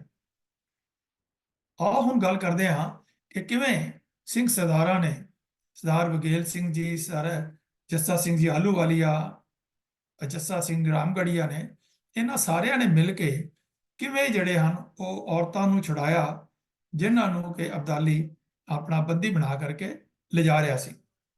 ਸਰਦਾਰ ਬਘੇਲ ਸਿੰਘ ਦੇ ਸਿੱਖ ਮਿਸਲਦਾਰਾਂ ਨਾਲ ਚੰਗੇ ਸਬੰਧ ਸਨ। ਸੌਰੀ, ਇਹੀ ਕਾਰਨ ਹੈ ਕਿ ਉਸ ਦੀਆਂ ਕਈ ਫੌਜੀ ਮੁਹਿੰਮਾਂ ਵੇਲੇ ਸਰਦਾਰ ਜੱਸਾ ਸਿੰਘ ਆਹਲੂਵਾਲੀਆ ਅਤੇ ਸਰਦਾਰ ਜੱਸਾ ਸਿੰਘ ਰਾਮਗੜੀਆ ਵਰਗੇ ਸਿੱਖ ਸਰਦਾਰ ਵੀ ਹਮੇਸ਼ਾ ਉਸ ਦੇ ਨਾਲ ਸਨ। ਕਿਸੇ ਸਾਂਝੇ ਖੇਤਰ ਵੇਲੇ ਇਹ ਸਿੱਖ ਸਰਦਾਰ ਆਪਣੇ ਨਿੱਜੀ ਗਿਲੇ ਸ਼ਿਕਵੇ ਭੁਲਾ ਕੇ ਇੱਕ ਹੋ ਜਾਇਆ ਕਰਦੇ ਸਨ। ਇਸ ਕਰਕੇ ਇਹਨਾਂ ਦੀ ਸਾਂਝੀ ਸ਼ਕਤੀ ਅੱਗੇ ਕਿਸੇ ਵੀ ਹਮਲਾਵਰ ਦਾ ਟਿਕਣਾ ਆਸਾਨ ਨਹੀਂ ਸੀ। ਅਗਲੇ ਹੀ ਸਾਲ ਜਦੋਂ ਅਹਿਮਦ ਸ਼ਾਹ ਅਬਦਾਲੀ ਸਿਆਲਕੋਟ ਅਤੇ ਪੰਜਾਬ ਦੇ ਹੋਰ ਇਲਾਕਿਆਂ ਵਿੱਚੋਂ ਸੈਂਕੜੇ ਔਰਤਾਂ ਨੂੰ ਬੰਦੀ ਬਣਾ ਕੇ ਕਾਬਲ ਪਰਤ ਰਿਹਾ ਸੀ, ਤਾਂ ਸਰਦਾਰ ਬਘੇਲ ਸਿੰਘ ਜੀ, ਸਰਦਾਰ ਜੱਸਾ ਸਿੰਘ ਜੀ ਆਹਲੂਵਾਲੀਆ ਅਤੇ ਸਰਦਾਰ ਚੜ੍ਹਤ ਸਿੰਘ ਸ਼ੁਕਰ ਚੱਕੀਆ ਉਸ ਦੀਆਂ ਫੌਜਾਂ ਤੇ ਜਾ ਪਏ ਤੇ ਉਹਨਾਂ ਹਿੰਦੁਸਤਾਨੀ ਔਰਤਾਂ ਨੂੰ ਛੁਡਵਾ ਲਿਆ, ਜਿਨ੍ਹਾਂ ਨੂੰ ਕਾਬਲ, ਕੰਧਾਰ ਅਤੇ ਗਜ਼ਨੀ ਦੇ ਬਾਜ਼ਾਰਾਂ ਵਿੱਚ ਟਕੇ ਵਿੱਚ ਵੇਚਿਆ ਜਾਣਾ ਸੀ। ਸਿੱਖਾਂ ਨਾਲ ਹੋਈ ਇਸ ਲੜਾਈ ਵਿੱਚ ਅਹਿਮਦ ਸ਼ਾਹ ਅਬਦਾਲੀ ਨੂੰ ਬੜਾ ਭਾਰੀ ਨੁਕਸਾਨ ਉਠਾਉਣਾ ਪਿਆ। ਉਹ ਵੀ ਹੈਰਾਨ ਸੀ ਕਿ ਜਿਸ ਦੀ ਤਾਕਤ ਅੱਗੇ ਮੁਗਲ ਅਤੇ ਪਰਾਠਾ ਸਰਦਾਰ ਗੋਡੇ ਟੇਕ ਚੁੱਕੇ ਸਨ, ਸਾਨੂੰ ਇਹਨਾਂ ਮੁੱਠੀ ਭਰ ਸਿੱਖ ਸਰਦਾਰਾਂ ਨੇ ਪਰੇਸ਼ਾਨ ਕਰ ਦਿੱਤਾ ਹੈ। ਉਹ ਸਿੱਖ ਉਸਦੇ ਹਿੰਦੁਸਤਾਨ ਉਤੇ ਰਾਜ ਸਥਾਪਿਤ ਕਰਨ ਦੇ ਮਨਸੂਬਿਆਂ ਵਿੱਚ ਇੱਕ ਤਕੜੀ ਦੀਵਾਰ ਬਣ ਕੇ ਜਿਹੜੇ ਹਨ ਖਲੋ ਗਏ ਹਨ। ਆਪਣੇ 8ਵੇਂ ਹਮਲੇ ਦੌਰਾਨ ਅਹਿਮਦ ਸ਼ਾਹ ਅਬਦਾਲੀ ਨੇ ਕੋਸ਼ਿਸ਼ ਕੀਤੀ ਸੀ ਕਿ ਪੰਜਾਬ ਦੀਆਂ ਮਿਸਲਾਂ ਦੇ ਸਿੱਖ ਸਰਦਾਰ ਉਸ ਦੀ ਅਧੀਨਗੀ ਪ੍ਰਵਾਨ ਕਰ ਲੈਣ ਅਤੇ ਉਸ ਦੇ ਨਾਲ ਸਮਝੌਤਾ ਕਰ ਲੈਣ, ਪਰ ਕੋਈ ਵੀ ਪ੍ਰਮੁੱਖ ਮਿਸਲਦਾਰ ਅਜਿਹੀ ਸ਼ਰਤ ਮੰਨਣ ਲਈ ਅੱਗੇ ਨਾ ਆਇਆ। ਕੇਵਲ ਤੇ ਕੇਵਲ ਪਟਿਆਲੇ ਦਾ ਮਹਾਰਾਜਾ ਅਮਰ ਸਿੰਘ ਹੀ ਦੁਰਾਨੀ ਧਾੜਵੀ ਅਹਿਮਦ ਸ਼ਾਹ ਅਬਦਾਲੀ ਨੂੰ ਸਰਹੰਦ ਮਿਲਿਆ ਤੇ ਉਸ ਦੀਆਂ ਸ਼ਰਤਾਂ ਮੰਨ ਕੇ ਉਸ ਕੋਲੋਂ ਮਹਾਰਾਜਗੀ ਦਾ ਖਿਤਾਬ ਹਾਸਲ ਕੀਤਾ। ਇਹ ਗੱਲ ਮਿਸਲਾਂ ਦੇ ਸਿੱਖ ਸਰਦਾਰਾਂ ਨੂੰ ਚੰਗੀ ਨਾ ਲੱਗੀ। ਸੰਨ 1767 ਈਸਵੀ ਦੀਆਂ ਗਰਮੀਆਂ ਵਿੱਚ ਜਦੋਂ ਸਰਦਾਰ ਬਘੇਲ ਸਿੰਘ, ਸਰਦਾਰ ਜੱਸਾ ਸਿੰਘ ਆਹਲੂਵਾਲੀਆ ਅਤੇ ਕੁਝ ਹੋਰ ਸਿੰਘ ਸਰਦਾਰ ਮਾਲਵੇ ਵਿੱਚ ਵਿਚਰਦੇ ਪਟਿਆਲੇ ਪਹੁੰਚੇ, ਤਾਂ ਮਹਾਰਾਜਾ ਅਮਰ ਸਿੰਘ ਆਪਣੀ ਰਾਜਧਾਨੀ ਵਿੱਚ ਨਹੀਂ ਸੀ। ਸਰਦਾਰ ਬਘੇਲ ਸਿੰਘ ਚਾਹੁੰਦਾ ਸੀ ਕਿ ਇਸ ਮੌਕੇ ਦਾ ਫਾਇਦਾ ਉਠਾ ਕੇ ਸਰਦਾਰ ਅਮਰ ਸਿੰਘ ਨੂੰ ਗੱਦੀਓਂ ਲਾਹ ਕੇ ਪਟਿਆਲੇ ਤੇ ਕਬਜ਼ਾ ਕਰ ਲੈਣਾ ਚਾਹੀਦਾ ਹੈ। ਉਸਨੇ ਇਹ ਗੱਲ ਸਰਦਾਰ ਜੱਸਾ ਸਿੰਘ ਆਹਲੂਵਾਲੀਆ ਨੂੰ ਕਹੀ, ਪਰ ਜੱਸਾ ਸਿੰਘ ਨੇ ਕਰੋੜ ਸਿੰਘਿਆ ਮਿਸਲ ਦੇ ਸਰਦਾਰ ਦੀ ਇਸ ਸਲਾਹ ਨੂੰ ਇਹ ਕਹਿ ਕੇ ਨਜ਼ਰਅੰਦਾਜ਼ ਕਰ ਦਿੱਤਾ ਕਿ ਸਾਡਾ ਨਿਸ਼ਾਨਾ ਕਿਸੇ ਵਿਦੇਸ਼ੀ ਨੂੰ ਪੰਜਾਬ ਵਿੱਚ ਨਾ ਟਿਕਣ ਦੇਣਾ ਹੈ। ਵਾਹਿਗੁਰੂ ਦੀ ਕਿਰਪਾ ਨਾਲ ਅਸੀਂ ਇਸ ਮਾਮਲੇ ਵਿੱਚ ਅਹਿਮਦ ਸ਼ਾਹ ਅਬਦਾਲੀ ਦੀਆਂ ਸਾਰੀਆਂ ਕੋਸ਼ਿਸ਼ਾਂ ਨੂੰ ਨਾਕਾਮਯਾਬ ਕਰ ਚੁੱਕੇ ਹਾਂ। ਹੁਣ ਸਾਨੂੰ ਆਪਣੀ ਹੀ ਤਾਕਤ ਆਪਣੇ ਭਰਾਵਾਂ ਵਿਰੁੱਧ ਨਹੀਂ ਵਰਤਣੀ ਚਾਹੀਦੀ ਹੈ। ਇਸ ਗੱਲ ਨੂੰ ਵੀ ਧਿਆਨ ਵਿੱਚ ਰੱਖਿਆ ਜਾਣਾ ਚਾਹੀਦਾ ਹੈ ਕਿ ਕਿੰਨੀ ਸੂਝ-ਬੂਝ ਸੀ ਸਾਡੇ ਉਸ ਵੇਲੇ ਦੇ ਸਿੱਖ ਜਨਰਲਾਂ ਦੇ ਵਿੱਚ। ਅਹਿਮਦ ਸ਼ਾਹ ਅਬਦਾਲੀ ਨੇ ਹਿੰਦੁਸਤਾਨ ਤੇ ਆਖਰੀ ਹਮਲਾ 1769 ਈਸਵੀ ਵਿੱਚ ਕੀਤਾ। ਉਹ ਦਰਿਆ ਚਨਾਬ ਤੱਕ ਹੀ ਪਹੁੰਚਿਆ ਸੀ ਕਿ ਘਰੇਲੂ ਹਾਲਾਤ ਖਰਾਬ ਹੋ ਜਾਣ ਕਾਰਨ ਉਸ ਨੂੰ ਤੁਰੰਤ ਅਫਗਾਨਿਸਤਾਨ ਵਾਪਸ ਪਰਤਣਾ ਪੈ ਗਿਆ। ਉਸ ਦੇ ਵਾਪਸ ਚਲੇ ਜਾਣ ਤੋਂ ਬਾਅਦ ਹੁਣ ਵਿਦੇਸ਼ੀ ਹਮਲਿਆਂ ਦਾ ਡਰ ਖਤਮ ਹੋ ਗਿਆ। ਹੁਣ ਮਿਸਲਾਂ ਦੇ ਸਰਦਾਰ ਆਪੋ ਆਪਣੇ ਇਲਾਕੇ ਵਧਾਉਣ ਦੀ ਹੋੜ ਵਿੱਚ ਲੱਗ ਗਏ। ਬਹੁਤੀ ਦੌਲਤ ਅਤੇ ਜ਼ਮੀਨ ਹਾਸਲ ਕਰਨ ਦੀ ਦੌੜ ਵਿੱਚ ਉਹਨਾਂ ਨੇ ਇੱਕ ਦੂਜੇ ਦੇ ਇਲਾਕਿਆਂ ਤੇ ਹਮਲੇ ਕਰਨੇ ਸ਼ੁਰੂ ਕਰ ਦਿੱਤੇ। ਇਹ ਬੜੀ ਜਿਹੜੀ ਹੈ ਮਾੜੀ ਗੱਲ ਸੀ। ਇਸ ਸਥਿਤੀ ਦਾ ਲਾਭ ਉਠਾਉਂਦਿਆਂ 1769 ਈਸਵੀ ਵਿੱਚ ਪਟਿਆਲੇ ਦੇ ਮਹਾਰਾਜੇ ਨੇ ਕਰੋੜ ਸਿੰਘਿਆ ਮਿਸਲ ਦੇ ਕੁਝ ਪਿੰਡਾਂ, ਜਿਨ੍ਹਾਂ ਵਿੱਚ ਲਾੜਰੂ, ਭੂਨੀ ਅਤੇ ਮੁੱਲਾਂਪੁਰ ਸ਼ਾਮਲ ਸਨ, ਤੇ ਕਬਜ਼ਾ ਕਰ ਲਿਆ।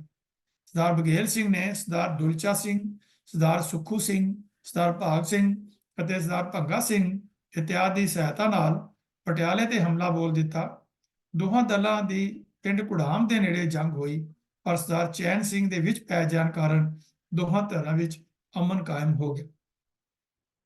ਹੁਣ ਅਸੀਂ ਗੱਲ ਕਰਦੇ ਹਾਂ ਕਿ ਜਿੱਥੇ ਸਿੰਘ ਸਰਦਾਰ ਆਪਸ ਵਿੱਚ ਬੜਾ ਆਪਸ ਵਿੱਚ ਪ੍ਰੇਮ ਪਿਆਰ ਸੀ, ਨੇੜਤਾ ਸਨ, ਔਰ ਸਾਂਝੇ ਦੁਸ਼ਮਣ ਨਾਲ ਸਾਂਝੇ ਤੌਰ ਦੇ ਉੱਪਰ ਲੜਦੇ ਸਨ, ਔਰ ਆਪਣੀ ਤਾਕਤ ਪੰਥ ਦੇ ਤੌਰ ਦੇ ਉੱਪਰ ਜਿਹੜੇ ਸਨ ਉਹ ਕਾਇਮ ਕਰਦੇ ਸਨ। ਜਿੱਥੇ ਇਹ ਗੱਲ ਸੀ ਉੱਥੇ ਦਇਆਵਾਨ ਵੀ ਸਨ। ਇਹ 1773 ਈਸਵੀ ਦੀ ਇਹ ਗੱਲ ਹੈ ਜਦੋਂ ਸਰਦਾਰ ਬਘੇਲ ਸਿੰਘ ਨੇ ਜਮਨਾ ਪਾਰ ਦੇ ਇਲਾਕੇ ਜਲਾਲਾਬਾਦ, ਲੋਹਾਰੀ ਤੇ ਹਮਲਾ ਕੀਤਾ। ਇੱਥੋਂ ਦੇ ਹਾਕਮ ਮੀਰ ਹਸਨ ਖਾਂ ਬੜਾ ਜ਼ਾਲਮ ਅਤੇ ਅਯਾਸ਼ ਤਬੀਅਤ ਦਾ ਵਿਅਕਤੀ ਸੀ। ਉਸਨੇ ਆਪਣੇ ਘਰ ਵਿੱਚ ਬ੍ਰਾਹਮਣ ਪਰਿਵਾਰ ਦੀ ਇੱਕ ਲੜਕੀ ਨੂੰ ਜ਼ਬਰਦਸਤੀ ਰੱਖਿਆ ਹੋਇਆ ਸੀ।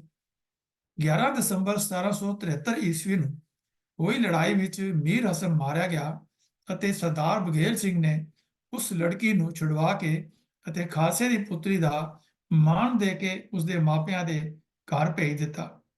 18ਵੀਂ ਸਦੀ ਦੀ ਸਿੱਖ ਲਹਿਰ ਨੂੰ ਦਰਸਾਉਂਦਾ ਹੋਇਆ ਪ੍ਰਾਚੀਨ ਪੰਥ ਪ੍ਰਕਾਸ਼ ਸਿੱਖ ਮੁਗਲ ਸੰਘਰਸ਼ ਵਿੱਚ ਖਾਲਸੇ ਦੇ ਨੇ ਸਦਾ ਜ਼ੁਲਮ ਦੀ ਵਿਰੋਧਤਾ ਕੀਤੀ ਅਤੇ ਗਰੀਬ ਤੇ ਮਜ਼ਲੂਮ ਦਾ ਪੱਖ ਲਿਆ। ਜਲਾਲਾਬਾਦ ਦੇ ਜ਼ਾਲਮ ਸੈਯਦ ਕੋਲੋਂ ਬ੍ਰਾਹਮਣ ਦੀ ਪੁੱਤਰੀ ਨੂੰ ਛੁਡਵਾਉਣ ਦੇ ਪ੍ਰਸੰਗ ਨੂੰ ਭਾਈ ਰਤਨ ਸਿੰਘ ਭੰਗੂ ਜੀ ਨੇ ਪੰਥ ਪ੍ਰਕਾਸ਼ ਵਿੱਚ ਬੜੇ ਵਿਸਤਾਰ ਨਾਲ ਦਰਜ ਕੀਤਾ ਹੈ ਤੇ ਆਪ ਜੀ ਇੰਜ ਲਿਖਦੇ ਹਨ, ਸੁਨੋ ਸਾਖੀ ਔਰ ਸਿੰਘਨ ਕੀ ਜਿਨ ਕੀਨੋ ਬਿਪ ਉਪਕਾਰ ਦਿੱਲੀ ਢਿਗ ਜ਼ੁਲਮੀ ਹੁਤੀ ਜਾਏ ਸੈयद दीनो मार मार्यो शब्द जब खालसे मार्यो सैयद जब खालसे तो भयो तुर्कन तरथल पूरब दखन लग मरे गई गल यह चल। ਉਸ ਸੈयद ਨੂੰ ਪਾਰ ਬੁਲਾ ਦੇਣ ਮਗਰੋਂ ਸਿੰਘਾਂ ਨੇ ਉਸ ਨੂੰ ਵੀ ਸਜ਼ਾ ਦਿੱਤੀ ਜੋ ਪੈਸੇ ਦੇ ਲਾਲਚ 'ਚ ਪਰਾਈਆਂ ਧੀਆਂ ਦਾ ਬਹੁ ਪਤਾ ਅਧਿਕਾਰੀਆਂ ਨੂੰ ਦਿਆ ਕਰਦਾ ਸੀ। ਸੋ ਵੀ ਸਿੰਘਾਂ ਨੂੰ ਫੜ ਤੁਰੰਤ ਮੰਗਾਇਆ, ਪਾਏ ਰੱਸਾ ਉਸ ਫਾਹੇ ਟੰਗਾਇਆ, ਜੈ ਜੈਕਾਰ ਤੈ ਪੰਥ ਭਏ ਬਹੁਤ ਤੁਰਕਨ ਘਰ ਸਿਆਪੇ ਪਏ। ਇਸ ਮਗਰੋਂ ਸਰਦਾਰ ਬਘੇਲ ਸਿੰਘ ਦੀ ਕਮਾਨ ਥੱਲੇ ਖਾਲਸਾ ਫੌਜਾਂ ਅਲੀਗੜ੍ਹ, ਖੁਰਜਾ, ਚੰਦੋਸੀ, ਹਾਥਰਸ ਅਤੇ ਇਟਾਵਾ ਨੂੰ ਲੜਾਉਂਦੀਆਂ ਹੋਈਆਂ ਫਰੂਖਾਬਾਦ ਪਹੁੰਚੀਆਂ, ਫਰੂਖਾਬਾਦ ਪਹੁੰਚੀਆਂ। ਇੱਥੇ ਦੇ ਨਵਾਬ ਈਸਾ ਖਾਨ ਨਾਲ 3 ਦਿਨ ਤੱਕ ਜੰਮ ਕੇ ਲੜਾਈ ਹੋਈ, ਪਰ ਫਿਰ ਉਹ ਮੈਦਾਨ ਛੱਡ ਕੇ ਭੱਜ ਗਿਆ। ਫਰੂਖਾਬਾਦ ਤੇ ਕਬਜ਼ਾ ਹੋ ਜਾਣ ਮਗਰੋਂ ਖਾਲਸਾ ਫੌਜਾਂ ਫਰੂਖਾਬਾਦ, ਅਨੂਪ ਸ਼ਹਿਰ, ਬੁਲੰਦ ਸ਼ਹਿਰ, ਬਿਜਨੌਰ ਆਦਿ ਸਥਾਨਾਂ ਤੇ ਹਾਕਮਾਂ ਨੂੰ ਸੋਧੀਆਂ ਤੇ ਉਹਨਾਂ ਕੋਲੋਂ ਨਜ਼ਰਾਨੇ ਵਸੂਲ ਕਰਦੀਆਂ ਪੰਜਾਬ ਪਰਤ ਆਈਆਂ। ਇਹਨਾਂ ਲੜਾਈਆਂ ਵਿੱਚ ਅਨੇਕਾਂ ਸਿੱਖ ਸੈਨਿਕ ਵੀ ਸ਼ਹੀਦ ਹੋਏ। ਗੰਗਾ ਜਮਨ ਦੁਆਬ ਤੋਂ ਵਾਪਸ ਮੁੜ ਕੇ ਸਰਦਾਰ ਬਘੇਲ ਸਿੰਘ ਜੀ ਨੇ ਦੁਆਬਾ ਬਿਸਤ ਜਲੰਧਰ ਦੇ ਪਿੰਡ ਵਲਵਨ ਦੇ ਰਈਸ ਮੁਹੰਮਦ ਖਾਨ ਨੂੰ, ਜੋ ਸਰਦਾਰ ਕਰੋੜਾ ਸਿੰਘ ਦੇ ਸਮੇਂ ਤੋਂ ਹੀ ਇਸ ਮਿਜ਼ਲ ਦੇ ਮਤਾਹਿਤ ਸੀ ਅਤੇ ਜਿਸ ਨੇ ਕੁਝ ਸਮੇਂ ਤੋਂ ਖਰਾਜ ਦੇਣਾ ਬੰਦ ਕਰ ਦਿੱਤਾ ਸੀ, ਜਾ ਘੇਰਿਆ। ਬੰਦ ਇੰਤਜ਼ਾਮੀ ਕਰਕੇ ਉਸ ਨੂੰ ਉਸਦੀ ਜਗੀਰ ਤੋਂ ਬੇਦਖਲ ਕਰ ਦਿੱਤਾ ਗਿਆ। ਸਰਦਾਰ ਬਘੇਲ ਸਿੰਘ ਨੇ ਉਸਦੇ ਇਲਾਕੇ ਨੂੰ ਆਪਣੇ ਨਾਲ ਮਿਲਾ ਲਿਆ। ਇਸ ਤਰ੍ਹਾਂ ਦੀਵਾਨ ਸਿੰਘ ਨੂਰ ਮਹਿਲ ਵਾਲੇ ਤੋਂ ਉਸਦਾ ਇਲਾਕਾ ਲੈ ਲਿਆ। ਸੁਰੱਖਿਆ ਇੰਤਜ਼ਾਮ ਮਜ਼ਬੂਤ ਕਰਨ ਲਈ ਪਿੰਡ ਵਲਵਨ ਵਿਖੇ ਇੱਕ ਕਿਲ੍ਹਾ ਉਸਾਰਿਆ ਗਿਆ, ਜਿੱਥੇ ਸਿੱਖ ਸੈਨਿਕਾਂ ਨੂੰ ਤੈਨਾਤ ਕੀਤਾ ਗਿਆ। ਗੰਗਾ ਜਮਨਾ ਦੇ ਰੁਹੇਲੇ, ਇਹਨਾਂ ਦੇ ਬਾਰੇ ਗੱਲ ਕਰਦੇ ਹਾਂ। 31 ਅਕਤੂਬਰ ਸੰਨ 1770 ਈਸਵੀ ਨੂੰ ਨਜੀਬੁੱਦੌਲਾ ਦੀ ਮੌਤ ਹੋ ਗਈ। ਉਸ ਦੇ ਮਗਰੋਂ ਉਸ ਦਾ ਪੁੱਤਰ ਜਾਬਤ ਖਾਂ ਗੰਗਾ ਜਮਨਾ ਦੁਆਬ ਦੇ ਇਲਾਕੇ ਦਾ ਹਾਕਮ ਬਣ ਗਿਆ। ਸਿੱਖਾਂ ਪ੍ਰਤੀ ਉਸ ਦੇ ਬਦਲਦੇ ਤੇਵਰ ਨੂੰ ਦੇਖ ਕੇ ਸਰਦਾਰ ਬਘੇਲ ਸਿੰਘ ਨੇ ਆਪਣੇ ਸਾਥੀਆਂ ਸਮੇਤ ਅਪ੍ਰੈਲ 1775 ਵਿੱਚ ਰਾਏ ਸਿੰਘ ਜੀ ਭੰਗੀ, ਸਰਦਾਰ ਤਾਰਾ ਸਿੰਘ ਗਿਆਬਾ ਨਾਲ ਉਸਦੇ ਇਲਾਕੇ ਤੇ ਹਮਲਾ ਬੋਲ ਦਿੱਤਾ। ਉਹਨਾਂ ਪਿੰਡ ਗੰਗੋ, ਨਨੂਤਾ ਅਤੇ ਦਿਓਬੰਦ ਦੇ ਤੋਂ ਬਾਅਦ ਗੌਂਸਗੜ੍ਹ ਨੂੰ ਜਾ ਘੇਰਿਆ, ਜਿੱਥੇ ਜਾਬਤ ਖਾਂ ਛਿਪਿਆ ਬੈਠਾ ਸੀ। ਗੌਂਸਗੜ੍ਹ ਉਸਦਾ ਹੈੱਡਕੁਆਰਟਰ ਸੀ। ਇਸ ਤੋਂ ਪਹਿਲਾਂ ਵੀ ਖਾਲਸੇ ਨੇ ਉਸਦੇ ਪਿਓ ਨਜੀਬੁੱਦੌਲਾ ਕੋਲੋਂ ਈਨ ਮਨਵਾ ਕੇ 11 ਲੱਖ ਰੁਪਏ ਨਜ਼ਰਾਨਾ ਵਸੂਲ ਕੀਤਾ ਸੀ। ਹੁਣ ਜਾਬਤ ਖਾਨ ਨੇ ਕਿਸੇ ਵੱਡੀ ਤਬਾਹੀ ਤੋਂ ਡਰਦਿਆਂ ਭਾਰੀ ਰਕਮ ਦੇ ਕੇ ਸਿੰਘਾਂ ਨਾਲ ਸਮਝੌਤਾ ਕਰ ਲਿਆ। ਐਨ.ਕੇ. ਸਿਨਹਾ ਲਿਖਦਾ ਹੈ ਕਿ ਉਸਨੇ 50,000 ਦਾ ਨਜ਼ਰਾਨਾ ਭੇਟ ਕਰਕੇ ਸਿੱਖਾਂ ਦੀ ਈਨ ਮੰਨ ਲਈ। ਪਿਓ ਨੇ 11 ਲੱਖ ਰੁਪਏ ਦਿੱਤਾ ਸੀ ਤੇ ਇਸਨੇ 50,000 ਦਾ ਨਜ਼ਰਾਨਾ ਭੇਟ ਕਰਕੇ ਸਿੱਖਾਂ ਦੀ ਈਨ ਮੰਨ ਲਈ। ਇਸ ਦੇ ਨਾਲ ਹੀ ਉਸਨੇ ਸਰਦਾਰ ਬਘੇਲ ਸਿੰਘ ਨੂੰ ਸਾਂਝੀਆਂ ਫੌਜਾਂ ਨਾਲ ਦਿੱਲੀ ਸ਼ਾਸਨ ਅਧੀਨ ਇਲਾਕਿਆਂ ਤੇ ਹਮਲਾ ਕਰਨ ਦੀ ਵੀ ਪੇਸ਼ਕਸ਼ ਕੀਤੀ। ਜਾਬਤ ਖਾਨ ਨਾਲ ਹੋਏ ਇਸ ਸਮਝੌਤੇ ਮਗਰੋਂ ਸਿੱਖਾਂ ਵਿੱਚ ਅਤੇ ਰੋਹਿਲਿਆਂ ਦੀ ਫੌਜ ਦਿੱਲੀ ਵੱਲ ਚੱਲ ਪਈ। 1776 ਵਿੱਚ ਮੁਜ਼ੱਫਰਨਗਰ ਦੇ ਸਥਾਨ ਤੇ ਉਹਨਾਂ ਦਾ ਮੁਕਾਬਲਾ ਸ਼ਾਹੀ ਫੌਜਾਂ ਨਾਲ ਹੋਇਆ, ਜਿਸ ਵਿੱਚ ਸ਼ਾਹੀ ਸੈਨਾ ਬੁਰੀ ਤਰ੍ਹਾਂ ਹਾਰ ਕੇ ਦਿੱਲੀ ਵੱਲ ਭੱਜ ਗਏ। ਹੁਣ ਗੱਲ ਕਰਦੇ ਹਾਂ ਕਿ ਜਦੋਂ ਸ਼ਾਹੀ ਫੌਜ ਦਾ ਪਟਿਆਲੇ ਤੇ ਹਮਲਾ ਹੋਇਆ ਤਾਂ ਉਸ ਵੇਲੇ ਇਹਨਾਂ ਸਿੰਘਾਂ ਨੇ ਕੀ ਕੀਤਾ।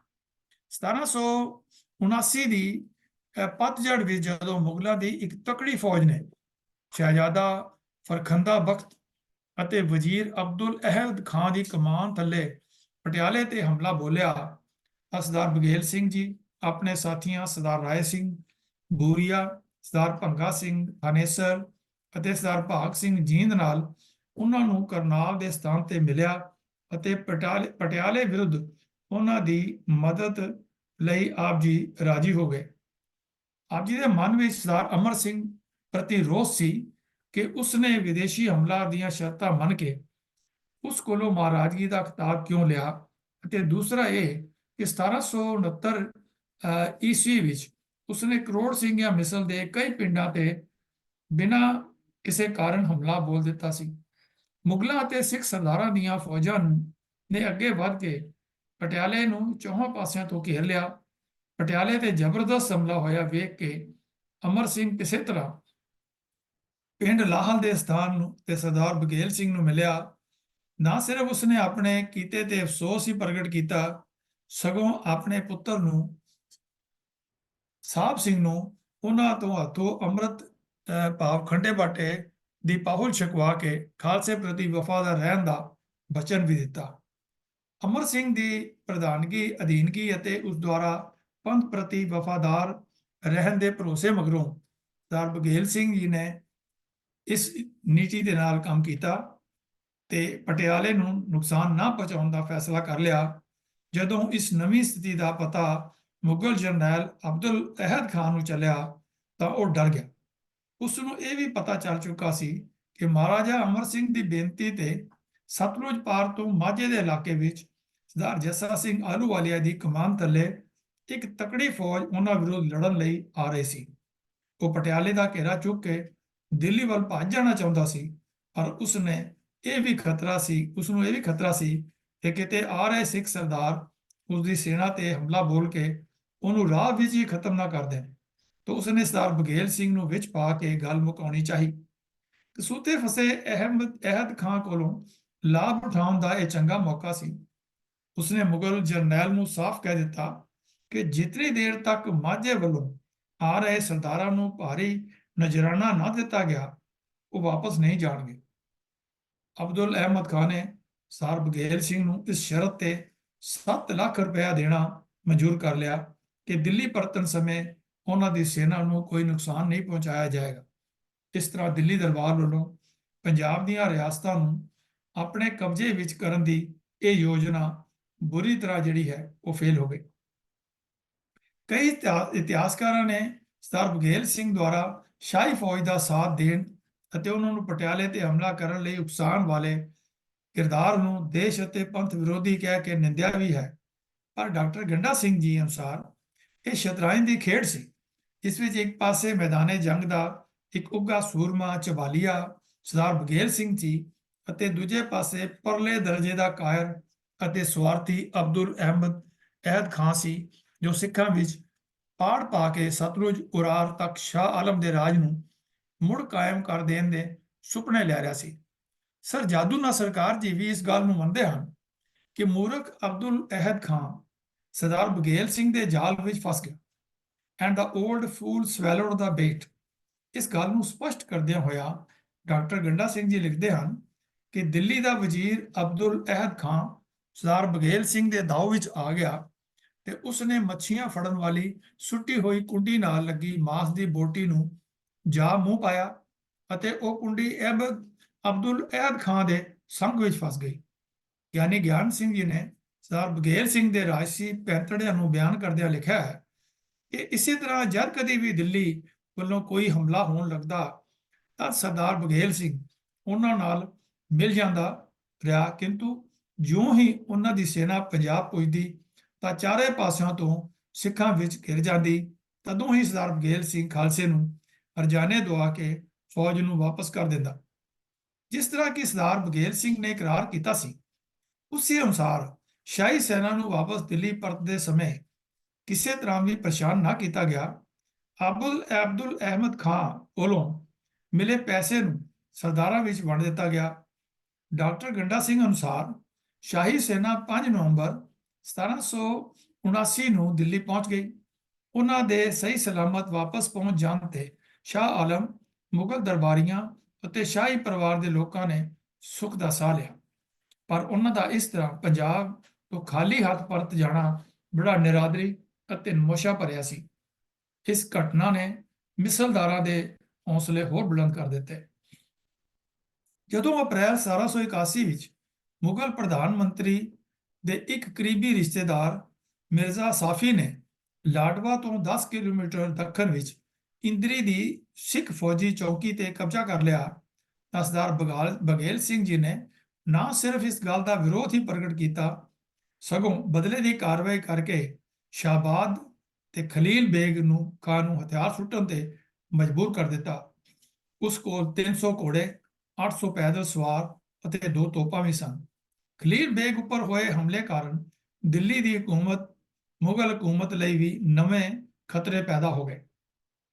ਪੂਰਬੀ ਪੰਜਾਬ ਅਤੇ ਗੰਗਾ ਜਮਨਾ ਦੁਆਬ ਉੱਪਰ ਆਪਣੀ ਪ੍ਰਭੂਸੱਤਾ ਸਥਾਪਿਤ ਕਰ ਲੈਣ ਮਗਰੋਂ ਹੁਣ ਸਰਦਾਰ ਬਘੇਲ ਸਿੰਘ ਦੀ ਨਜ਼ਰ ਦਿੱਲੀ ਵੱਲ ਸੀ। ਤੋ ਦਿੱਲੀ ਉੱਪਰ ਹਮਲੇ ਜਿਹੜੇ ਕੀਤੇ ਗਏ ਹਨ ਉਹਨਾਂ ਬਾਰੇ ਆਪ ਜੀ ਨਾਲ ਵਿਚਾਰ ਕਰਦਾ। 1765 ਈਸਵੀ ਤੋਂ ਲੈ ਕੇ 1787 ਈਸਵੀ ਵਿਚਕਾਰ ਸਿੱਖਾਂ ਨੇ ਦਿੱਲੀ ਤੇ ਨੋਟ ਕਰਨਾ ਵੀਰੋ 15 ਵਾਰ ਹਮਲਾ ਕੀਤਾ। 1765 ਈਸਵੀ ਤੋਂ 1787 ਈਸਵੀ ਵਿੱਚ ਸਿੱਖਾਂ ਨੇ ਦਿੱਲੀ ਤੇ 15 ਵਾਰ ਹਮਲਾ ਕੀਤਾ, ਜਿਹੜੀ ਦਿੱਲੀ ਹੁਣ ਸਿੱਖਾਂ ਨੂੰ ਅੱਖ ਵਿਖਾ ਰਹੀ ਹੈ। ਇਹਨਾਂ ਵਿੱਚੋਂ ਬਹੁਤੇ ਹਮਲੇ ਕਰੋੜ ਸਿੰਘ ਜਾਂ ਮਿਸਲ ਦੇ ਸਰਦਾਰ ਬਘੇਲ ਸਿੰਘ ਜੀ ਨੇ ਕੀਤੇ ਸਨ।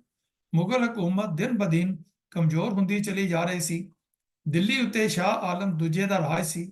ਉਹ ਬੜਾ ਕਮਜ਼ੋਰ ਅਤੇ ਅਯਾਸ਼ ਕਿਸਮ ਦਾ ਬਾਦਸ਼ਾਹ ਸੀ। ਉਸ ਦੇ ਦਰਬਾਰੀ ਵੀ ਕਾਇਰ, ਮੌਕਾਪ੍ਰਸਤ ਅਤੇ ਨਾਲਾਇਕ ਸਨ। ਸਰਦਾਰ ਬਘੇਲ ਸਿੰਘ ਇਹੋ ਜਿਹੇ ਹਾਲਾਤਾਂ ਦਾ ਫਾਇਦਾ ਉਠਾਉਣਾ ਚਾਹੁੰਦਾ ਸੀ। ਉਸਨੇ ਦਿੱਲੀ ਤੇ ਪਹਿਲਾ ਹਮਲਾ 18 ਜਨਵਰੀ 1774 ਈਸਵੀ ਵਿੱਚ ਕੀਤਾ। ਬੇਸ਼ੱਕ ਉਸ ਦੀਆਂ ਫੌਜਾਂ ਯਮਨਾ ਦੇ ਪਰਲੇ ਪਾਰ ਸ਼ਾਦਰਾ ਤੱਕ ਪਹੁੰਚ ਗਈਆਂ ਸਨ, ਪਰ ਅਜੇ ਸੈਨਿਕ ਦ੍ਰਿਸ਼ਟੀ ਤੋਂ ਹਾਲਾਤ ਨੂੰ ਅਨੁਕੂਲ ਨਾ ਸਮਝ ਕੇ ਉਹ ਦਿੱਲੀ ਸ਼ਹਿਰ ਵਿੱਚ ਦਾਖਲ ਨਾ ਹੋਇਆ।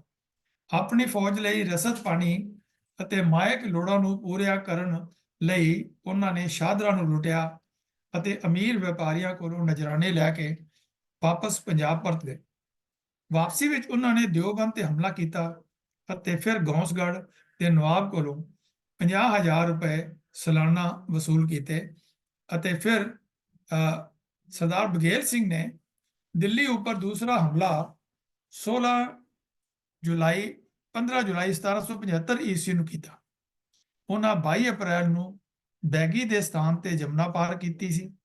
ਇਸ ਵਾਰ ਸਰਦਾਰ ਬਘੇਲ ਸਿੰਘ ਨਾਲ ਸਰਦਾਰ ਤਾਰਾ ਸਿੰਘ ਕੈਬਾ, ਸਰਦਾਰ ਰਾਏ ਸਿੰਘ ਭੱਗੀ ਵੀ ਸਨ। ਇਸ ਵਾਰ ਉਹਨਾਂ ਦੀਆਂ ਫੌਜਾਂ ਸ਼ਹਿਰ ਦੀ ਘਣੀ ਆਬਾਦੀ ਵਾਲੇ ਇਲਾਕੇ ਪਹਾੜਗੰਜ ਅਤੇ ਜੈ ਸਿੰਘਪੁਰਾ, ਜਿੱਥੇ ਅੱਜ ਕੱਲ੍ਹ ਮੌਜੂਦਾ ਗੁਰਦੁਆਰਾ ਬੰਗਲਾ ਸਾਹਿਬ ਜੀ ਸਥਾਪਿਤ ਹਨ, ਤੱਕ ਪਹੁੰਚ ਗਈਆਂ। ਇੱਥੇ ਖਾਲਸਾ ਫੌਜਾਂ ਦੀ ਮੁਗਲ ਸੈਨਾ ਨਾਲ ਇੱਕ ਝੜਪ ਵੀ ਹੋਈ, ਜਿਸ ਵਿੱਚ ਸ਼ਾਹੀ ਟੁਕੜੀ ਹਾਰ ਖਾ ਕੇ ਲਾਲ ਕਿਲੇ ਵੱਲ ਭੱਜ ਗਈ। ਦੋਹਾਂ ਪਾਸਿਆਂ ਤੋਂ ਕਰੀਬ 60 ਜਿਹੜੇ ਹਨ ਉਹ ਸੈਨਿਕ ਮਾਰੇ ਗਏ। ਲੱਗਦਾ ਹੈ ਕਿ ਇਹਨਾਂ ਮੁੱਢਲੇ ਹਮਲਿਆਂ ਦੌਰਾਨ ਸਰਦਾਰ ਬਘੇਲ ਸਿੰਘ ਦਿੱਲੀ ਦੀ ਭੂਗੋਲਿਕ ਸਥਿਤੀ ਅਤੇ ਸ਼ਾਹੀ ਫੌਜ ਦੀ ਸ਼ਕਤੀ ਦਾ ਜਾਇਜ਼ਾ ਲੈ ਰਹੇ ਸੀ, ਤਾਂ ਕਿ ਆਉਣ ਵਾਲੇ ਸਮੇਂ ਵਿੱਚ ਲਾਲ ਕਿਲੇ ਤੇ ਸਫਲ ਹਮਲਾ ਬੋਲਿਆ ਜਾ ਸਕੇ। ਕੁਝ ਦਿਨ ਉਹ ਦਿੱਲੀ ਰੁਕ ਕੇ 25 ਜੁਲਾਈ 1775 ਈਸਵੀ ਨੂੰ ਪੰਜਾਬ ਵਾਪਸ ਪਰਤ ਗਏ। ਸਿੰਘਾਂ ਦੀਆਂ ਇਹਨਾਂ ਸਾਹਸਪੂਰਨ ਅਤੇ ਬੇਰੋਕ ਗਤੀਵਿਧੀਆਂ ਤੇ ਅੰਕੁਸ਼ ਲਗਾਉਣ ਲਈ ਦਿੱਲੀ ਦੇ ਵਜ਼ੀਰ ਅਬਦੁਲ ਐਦ ਖਾਨ ਨੇ ਆਪਣੇ ਭਰਾ ਅਬਦੁਲ ਕਾਸਮ ਨੂੰ ਸਹਾਰਨਪੁਰ ਦਾ ਫੌਜਦਾਰ ਨਿਯੁਕਤ ਕਰ ਦਿੱਤਾ। ਉਸ ਦਾ ਕੰਮ ਜਾਬਤਾ ਖਾਂ ਅਤੇ ਸਿੱਖਾਂ ਨੂੰ ਦਬਾਉਣਾ ਸੀ। ਇਸ ਨਿਯੁਕਤੀ ਦੀ ਖਬਰ ਮਿਲਦਿਆਂ ਹੀ ਜਾਬਤਾ ਖਾਂ ਨੇ ਸਰਦਾਰ ਬਘੇਲ ਸਿੰਘ ਨੂੰ ਬੇਨਤੀ ਕੀਤੀ ਕਿ ਉਹ ਅਬਦੁਲ ਕਾਸਮ ਵਿਰੁੱਧ ਉਸ ਦੀ ਮਦਦ ਕਰੇ, ਕਿਉਂਕਿ ਇਸ ਤੋਂ ਪਹਿਲਾਂ ਜਾਬਤਾ ਖਾਂ ਨਜਰਾਨਾ ਪੇਡ ਕਰਕੇ ਸਿੱਖਾਂ ਦੀ ਅਧੀਨਗੀ ਪ੍ਰਵਾਨ ਕਰ ਚੁੱਕਾ ਸੀ। ਇਸ ਲਈ ਸਰਦਾਰ ਬਘੇਲ ਸਿੰਘ, ਕੈਥਲ ਦੇ ਸਰਦਾਰ ਦੇਸੂ ਸਿੰਘ, ਸਰਦਾਰ ਰਾਏ ਸਿੰਘ, ਸਰਦਾਰ ਦੁਲਚਾ ਸਿੰਘ, ਸਰਦਾਰ ਦੀਵਾਨ ਸਿੰਘ ਅਤੇ ਕੁਝ ਹੋਰ ਸਿੱਖ ਸਰਦਾਰਾਂ ਨੂੰ ਨਾਲ ਲੈ ਕੇ ਜਾਬਤਾ ਖਾਂ ਦੀ ਮਦਦ ਲਈ ਪਹੁੰਚ ਗਿਆ। 11 ਅਪ੍ਰੈਲ 1776 ਈਸਵੀ ਨੂੰ ਅਮੀਰ ਨਗਰ ਦੇ ਸਥਾਨ ਤੇ ਦੋਹਾਂ ਧਿਰਾਂ ਵਿੱਚ ਫੈਸਲਾਕੁਨ ਲੜਾਈ ਹੋਈ, ਜਿਸ ਵਿੱਚ ਅਬਦੁਲ ਕਾਸਿਮ ਖਾਂ ਮਾਰਿਆ ਗਿਆ ਅਤੇ ਸ਼ਾਹੀ ਸੈਨਾ ਮੈਦਾਨ ਛੱਡ ਕੇ ਦਿੱਲੀ ਵੱਲ ਭੱਜ ਗਈ। ਇਸ ਦੇ ਮਗਰੋਂ ਸਰਦਾਰ ਬਘੇਲ ਸਿੰਘ ਜੀ ਨੇ ਅਲੀਗੜ੍ਹ ਅਤੇ ਕਾਸਗੰਜ ਤੇ ਹਮਲਾ ਕਰਕੇ ਉੱਥੇ ਦੇ ਮੁਗਲ ਅਧਿਕਾਰੀਆਂ ਕੋਲੋਂ ਭਾਰੀ ਨਜਰਾਨੇ ਦੇ ਰੂਪ ਵਿੱਚ ਰਕਮ ਵਸੂਲ ਕੀਤੀ। ਗੰਗਾ ਦੁਆਬ ਇਲਾਕੇ ਵਿੱਚ ਕੁਝ ਮਹੀਨੇ ਵਿਚਰਨ ਮਗਰੋਂ ਆਪ ਜੀ ਜੂਨ 1736 ਈਸਵੀ ਨੂੰ ਮੁੜ ਪੰਜਾਬ ਵਾਪਸ ਪਰਤ ਗਏ। ਆਪ ਜੀ ਨੇ ਸ਼ਾਹ ਆਲਮ ਨਾਲ ਸੰਧੀ ਕੀਤੀ। ਆਓ ਇਸ ਦਾ ਵੇਰਵਾ ਦੇਖਦੇ ਹਾਂ। 12 ਅਪ੍ਰੈਲ 1781 ਈਸਵੀ ਵਿੱਚ ਸਰਦਾਰ ਬਘੇਲ ਸਿੰਘ ਨੇ ਦਿੱਲੀ ਤੋਂ 32 ਕਿਲੋਮੀਟਰ ਦੂਰ ਉੱਤਰ ਵੱਲ ਬਾਗਪਤ ਤੇ ਹਮਲਾ ਬੋਲਿਆ। ਇਹ ਸਾਰੇ ਸ਼ਹਿਰਾਂ ਨੂੰ ਆਪ ਸਾਰੇ ਭਲੀ ਭਾਂਤ ਜਾਣਦੇ ਹੋ। ਉੱਥੋਂ ਉਹ ਅੱਗੇ ਵਧਦੇ ਹੋਏ ਖੈਖਰਾ ਤੇ ਬਿਨਾਂ ਰੋਕ ਟੋਕ ਤੇ ਸ਼ਾਹਦਰਾ ਅਤੇ ਪੜਪੜਗੰਜ ਤੱਕ ਪਹੁੰਚ ਗਏ।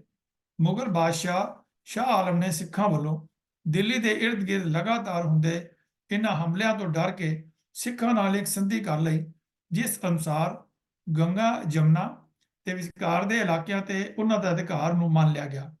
ਇਸ ਸੰਧੀ ਦੀ ਦੂਸਰੀ ਸ਼ਰਤ ਮੁਤਾਬਕ ਇਸ ਇਲਾਕੇ ਦੀ ਕੁੱਲ ਆਮਦਨੀ ਦਾ 8ਵਾਂ ਹਿੱਸਾ ਸਿੱਖਾਂ ਨੂੰ ਮਿਲਣਾ ਸ਼ੁਰੂ ਹੋ ਗਿਆ। ਕਿਉਂਕਿ ਮੁਗਲ ਬਾਦਸ਼ਾਹ ਤੇ ਸਥਾਨਕ ਕਰਮਚਾਰੀ ਆਪਣੀ ਨੀਅਤ ਵੱਲੋਂ ਖਰੇ ਨਹੀਂ ਸਨ, ਇਸ ਕਰਕੇ ਸੰਧੀ ਦੀਆਂ ਇਹ ਸ਼ਰਤਾਂ 1 ਸਾਲ ਤੋਂ ਵੱਧ ਨਾ ਚੱਲ ਸਕੀਆਂ ਤੇ ਟੁੱਟ ਗਈ। ਉਧਰ ਅਵਧ ਦਾ ਨਵਾਬ ਅਤੇ ਅੰਗਰੇਜ਼ ਵੀ ਸਿੱਖਾਂ ਦੀ ਵੱਧ ਰਹੀ ਤਾਕਤ ਅਤੇ ਬਦਲ ਰਹੀ ਇਸ ਸਥਿਤੀ ਨੂੰ ਬੜੀ ਗੰਭੀਰਤਾ ਨਾਲ ਦੇਖ ਰਿਹਾ ਸੀ। ਅਵਧ ਤੋਂ ਪਾਰ ਬੈਠੇ ਅੰਗਰੇਜ਼ ਸਰਦਾਰ ਬਘੇਲ ਸਿੰਘ ਦੀ ਨਾਲ ਦੋਸਤੀ ਤੇ ਖਾਸ਼ਮੰਦ ਤਾਂ ਹੋ ਸਕਦੇ ਸਨ, ਪਰ ਉਹ ਅਜੇ ਇਸ ਪੋਜੀਸ਼ਨ ਵਿੱਚ ਨਹੀਂ ਸਨ ਕਿ ਉਸ ਨਾਲ ਲੜਾਈ ਛੇੜ ਕੇ ਉਸ ਦੀ ਗਤੀਵਿਧੀਆਂ ਤੇ ਕੋਈ ਰੋਕ ਲਾ ਸਕਦੇ। ਇਹ ਦੋਵੇਂ ਤਾਕਤਾਂ ਗੰਗਾ ਪਾਰ ਡਰੀਆਂ ਬੈਠੀਆਂ ਸਨ, ਸਰਦਾਰ ਬਘੇਲ ਸਿੰਘ ਜੀ ਤੇ ਉਹਨਾਂ ਦੇ ਸਾਥੀਆਂ ਤੋਂ। ਆਓ ਹੁਣ ਦਿੱਲੀ ਦੀ ਜਿੱਤ ਅਤੇ ਇਤਿਹਾਸਕ ਗੁਰਦੁਆਰਿਆਂ ਦੀ ਸਥਾਪਨਾ ਦੀ ਗੱਲ ਕਰਦੇ ਹਾਂ। ਦਿੱਲੀ ਦੇ ਲਾਲ ਕਿਲੇ ਤੇ ਸਫਲ ਹਮਲਾ ਕਰਨ ਤੋਂ ਪਹਿਲਾਂ ਆਪ ਜੀ ਨੇ ਇੱਕ ਵਾਰ ਫਿਰ ਗੰਗਾ ਜਮਨਾ ਦੁਆਬ ਦੇ ਕਈ ਨਗਰਾਂ ਤੇ ਹਮਲਾ ਕੀਤਾ। ਅਪ੍ਰੈਲ 1781 ਈਸਵੀ ਵਿੱਚ ਸ਼ਾਹ ਆਲਮ ਨਾਲ ਸੰਧੀ ਹੋ ਜਾਣ ਦੇ ਬਾਵਜੂਦ ਵੀ ਇਸ ਇਲਾਕੇ ਨੇ ਸਿੱਖਾਂ ਨੂੰ ਆਮਦਨੀ ਦਾ 8ਵਾਂ ਹਿੱਸਾ ਨਹੀਂ ਸੀ ਭੇਜਿਆ। ਸਰਦਾਰ ਬਘੇਲ ਸਿੰਘ ਨੇ ਫਰਵਰੀ 1783 ਈਸਵੀ ਵਿੱਚ ਅਲੀਗੜ੍ਹ, ਟੁੰਡਲਾ, ਹਾਥਰਸ, ਖੁਰਜਾ, ਸ਼ਿਕੋਹਾਬਾਦ ਅਤੇ ਫਰੂਖਾਬਾਦ ਆਦਿ ਨਗਰਾਂ ਤੇ ਹਮਲਾ ਕਰਕੇ ਇੱਥੋਂ 33,000 ਰੁਪਏ ਦੀ ਇੱਕ ਛੜੀ ਤੇ ਬਹੁਤ ਸਾਰੀ ਦੌਲਤ ਹਾਸਲ ਕੀਤੀ। ਇੱਕ ਪਾਸੇ 1 ਲੱਖ ਰੁਪਇਆ ਸ੍ਰੀ ਦਰਬਾਰ ਸਾਹਿਬ ਦੀ ਉਸਾਰੀ ਲਈ ਭੇਜ ਦਿੱਤਾ ਗਿਆ, ਜਿਸ ਨੂੰ ਵੱਡੇ ਘੱਲੂਘਾਰੇ ਦੇ ਮੌਕੇ ਤੇ ਅਹਿਮਦ ਸ਼ਾਹ ਅਬਦਾਲੀ ਨੇ ਤੋਪਾਂ ਨਾਲ ਉਡਾ ਕੇ ਤੇ ਸਰੋਵਰ ਨੂੰ ਸ਼ਹਿਰ ਦੀ ਗੰਦਗੀ ਨਾਲ ਭਰ ਦਿੱਤਾ ਸੀ। ਸਰਦਾਰ ਬਘੇਲ ਸਿੰਘ ਜੀ ਨੇ 40,000 ਸਿੱਖ ਫੌਜਾਂ ਨੂੰ ਲੈ ਕੇ 8 ਮਾਰਚ ਸਨ 1783 ਈਸਵੀ ਨੂੰ ਦਿੱਲੀ ਵਿੱਚ ਦਾਖਲਾ ਲਿਆ। ਆਪ ਜੀ ਦੀ ਸੈਨਾ ਨੇ ਦਰਿਆ ਜਮਨਾ ਨੂੰ ਬੁਰਾੜੀ ਘਾਟ ਤੋਂ ਪਾਰ ਕਰਕੇ ਨਗਰ ਵਿੱਚ ਪ੍ਰਵੇਸ਼ ਕੀਤਾ। ਆਪ ਜੀ ਦੇ ਨਾਲ ਸਰਦਾਰ ਜੱਸਾ ਸਿੰਘ ਆਹਲੂਵਾਲੀਆ ਤੇ ਸਰਦਾਰ ਜੱਸਾ ਸਿੰਘ ਰਾਮਗੜੀਆ ਤੇ ਹੋਰ ਸਿੱਖ ਸਰਦਾਰ ਵੀ ਸਨ।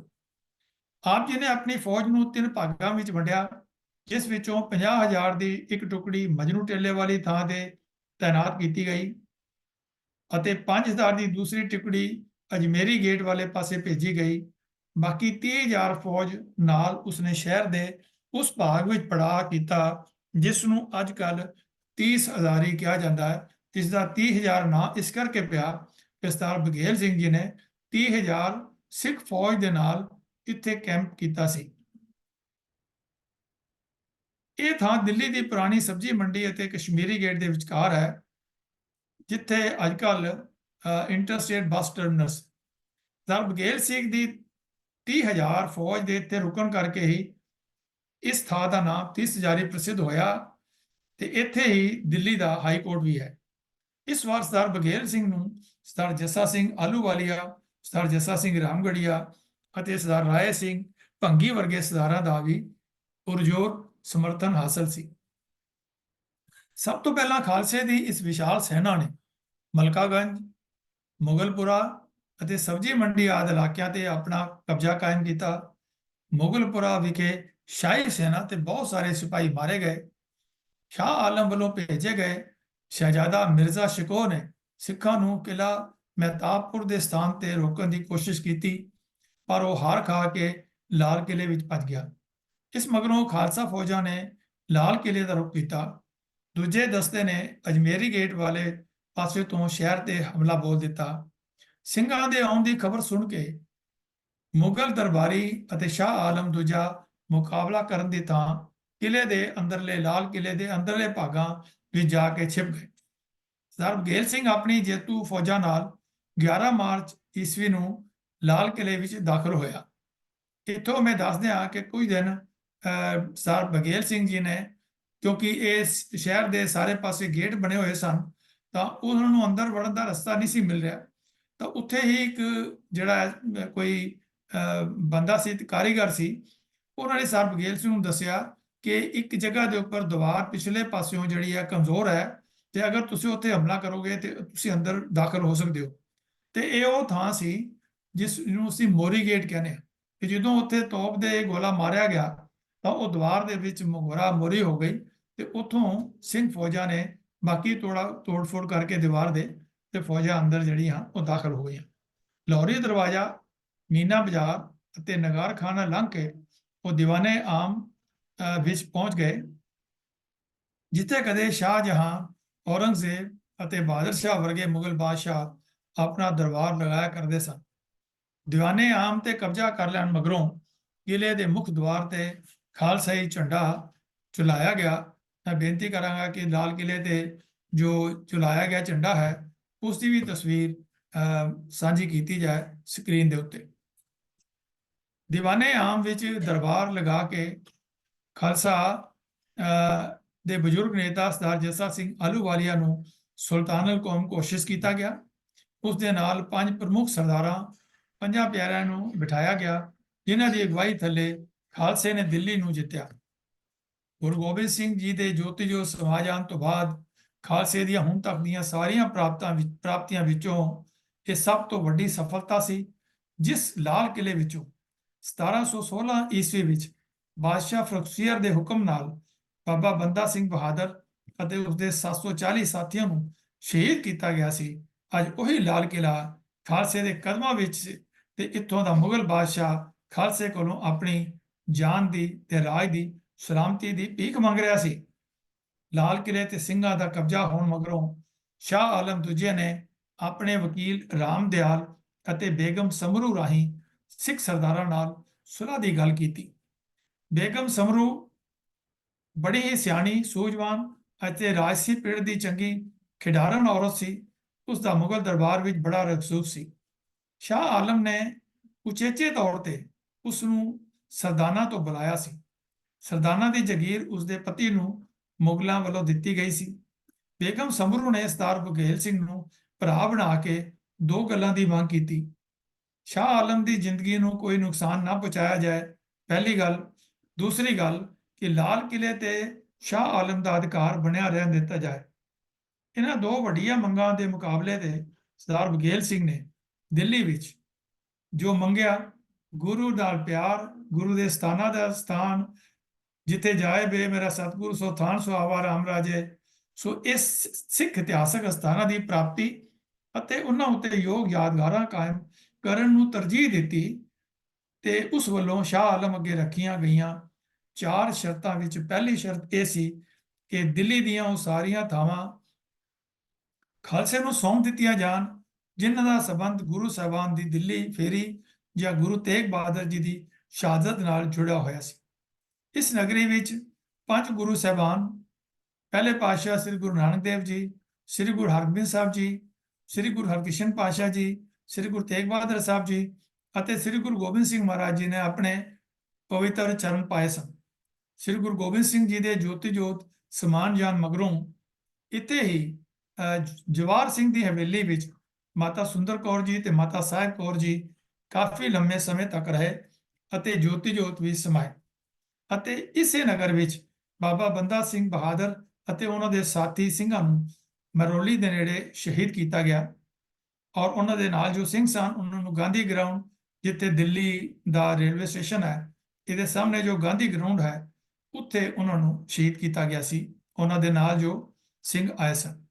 ਸਰ ਬਘੇਲ ਸਿੰਘ ਜੀ ਵੱਲੋਂ ਰੱਖੀ ਗਈ ਦੂਸਰੀ ਸ਼ਰਤ ਇਹ ਸੀ ਕਿ ਇਹਨਾਂ ਅਸਥਾਨਾਂ ਦੀ ਨਿਸ਼ਾਨਦੇਹੀ ਹੋ ਜਾਣ ਮਗਰੋਂ ਸ਼ਾਹੀ ਫਰਮਾਨ ਜਾਰੀ ਕੀਤਾ ਜਾਵੇ ਅਤੇ ਪੰਥ ਨੂੰ ਆਪਣੇ ਗੁਰੂ ਸਾਹਿਬਾਨ ਦੀਆਂ ਯਾਦਗਾਰਾਂ ਕਾਇਮ ਕਰਨ ਦੀ ਆਗਿਆ ਦਿੱਤੀ ਜਾਏ। ਉਦੋਂ ਅਜਿਹੇ ਸਥਾਨਾਂ ਦੀ ਸੰਖਿਆ 7 ਆਂਕੀ ਗਈ ਸੀ। ਤੀਸਰੀ ਸ਼ਰਤ ਇਹ ਸੀ ਕਿ ਸ਼ਹਿਰ ਦੀ ਕੋਤਵਾਲੀ ਖਾਲਸੇ ਦੇ ਸਪੁਰਦ ਕੀਤੀ ਜਾਵੇ ਅਤੇ ਦਿੱਲੀ ਵਿੱਚ ਮਾਲ ਦੀ ਵਿਕਰੀ ਤੋਂ ਇਕੱਠੀ ਹੋਣ ਵਾਲੀ ਚੁੰਗੀ ਵਿੱਚੋਂ 1 ਰੁਪਏ ਵਿੱਚ 6 ਆਨੇ 37.5% ਦੇ ਹਿਸਾਬ ਨਾਲ ਸਿੱਖਾਂ ਨੂੰ ਪੈਸਾ ਦਿੱਤਾ ਜਾਏ। ਇਹ ਪੈਸਾ ਗੁਰਦੁਆਰਿਆਂ ਦੇ ਨਿਰਮਾਣ ਅਤੇ ਫੌਜ ਦੀਆਂ ਤਨਖਾਹਾਂ ਆਦਿ ਦੇਣ ਤੇ ਖਰਚ ਕੀਤਾ ਜਾਣਾ ਸੀ। ਸਰਦਾਰ ਬਘੇਲ ਸਿੰਘ ਜੀ ਦੀ ਚੌਥੀ ਸ਼ਰਤ ਇਹ ਸੀ ਕਿ ਜਿਤਨੀ ਦੇਰ ਤੱਕ ਦਿੱਲੀ ਦੇ ਗੁਰਦੁਆਰੇ ਸਥਾਪਿਤ ਨਹੀਂ ਹੋ ਜਾਂਦੇ, ਉਤਨੀ ਦੇਰ ਤੱਕ ਉਸਦੇ 4000 ਸਿੱਖ ਸੈਨਿਕ ਦਿੱਲੀ ਵਿੱਚ ਟਿਕੇ ਰਹਿਣਗੇ। ਇਹਨਾਂ ਸੈਨਿਕਾਂ ਦਾ ਖਰਚ ਸ਼ਾਹੀ ਖਜ਼ਾਨੇ ਵਿੱਚੋਂ ਦਿੱਤਾ ਜਾਏਗਾ। ਇਹ ਸਾਰੀਆਂ ਸ਼ਰਤਾਂ ਉਸਦੇ ਸਿੱਖ ਜਜ਼ਬੇ ਅਤੇ ਗੁਰੂ ਸਾਹਿਬਾਨ ਪ੍ਰਤੀ ਅਥਾਹ ਸ਼ਰਧਾ ਅਤੇ ਪਿਆਰ ਦੀਆਂ ਲਖਾਇਕ ਹਨ। ਉਸਨੇ ਦਿੱਲੀ ਤੇ ਰਾਜ ਕਰਨ ਨਾਲੋਂ ਗੁਰੂ ਸਾਹਿਬਾਨ ਦੀਆਂ ਯਾਦਗਾਰਾਂ ਕਾਇਮ ਕਰਨ ਨੂੰ ਪਹਿਲ ਦਿੱਤੀ। ਲੱਗਦਾ ਹੈ ਗੁਰਬਾਣੀ ਦੀਆਂ ਪੰਕਤੀਆਂ ਇਹੋ ਜਿਹੇ ਗੁਰਸਿੱਖਾਂ ਦੇ ਜੀਵਨ ਨੂੰ ਹੀ ਦਰਸਾਉਂਦੀਆਂ ਹਨ, ਜਿਨ੍ਹਾਂ ਸੰਸਾਰਕ ਸੁੱਖਾਂ ਦੀ ਥਾਂ ਗੁਰੂ ਦੇ ਚਰਨਾਂ ਦੀ ਪ੍ਰੀਤ ਨੂੰ ਹੀ ਸ੍ਰੇਸ਼ਟ ਮੰਨਿਆ। ਰਾਜ ਨਾ ਚਾਹੂੰ ਮੁਕਤ ਨਾ ਚਾਹੂੰ, ਮਨ ਪ੍ਰੀਤ ਚਰਨ ਕਮਲਾਰੇ। ਪੰਨਾ 534 ਸ੍ਰੀ ਗੁਰੂ ਗ੍ਰੰਥ ਸਾਹਿਬ ਜੀ। ਸ਼ਾਹ ਆਲਮ ਦੁਆਰਾ ਸਰਦਾਰ ਬਘੇਲ ਸਿੰਘ ਜੀ ਦੀ ਵੱਲੋਂ ਰੱਖੀਆਂ ਗਈਆਂ ਸ਼ਰਤਾਂ ਨੂੰ ਮੰਨ ਲੈਣ ਮਗਰੋਂ ਖਾਲਸਾ ਫੌਜ ਕਿਲੇ ਵਿੱਚੋਂ ਬਾਹਰ ਆ ਗਈਆਂ। ਨਗਰ ਦੀ ਸੁਰੱਖਿਆ ਨੂੰ ਭੰਗ ਨਾ ਕਰਨ ਅਤੇ ਕਿਲਾ ਛੱਡ ਜਾਣ ਦੀ ਹਾਲਤ ਵਿੱਚ ਸ਼ਾਹ ਆਲਮ ਸਿੱਖਾਂ ਨੂੰ 10 ਲੱਖ ਰੁਪਇਆ ਨਜ਼ਰਾਨਾ ਦੇਣ ਲਈ ਰਾਜੀ ਹੋ ਗਿਆ। ਸੰਧੀ ਦੀਆਂ ਸ਼ਰਤਾਂ ਤੈਅ ਹੋ ਗਈਆਂ ਮਗਰੋਂ ਸਰਦਾਰ ਬਘੇਲ ਸਿੰਘ ਜੀ ਨੇ ਆਪਣੇ ਵੱਲੋਂ ਲਖਪਤ ਰਾਏ ਨੂੰ ਮੁਗਲ ਦਰਬਾਰ ਵਿੱਚ ਆਪਣਾ ਦੂਤ ਮੁਕਰਰ ਕਰ ਦਿੱਤਾ।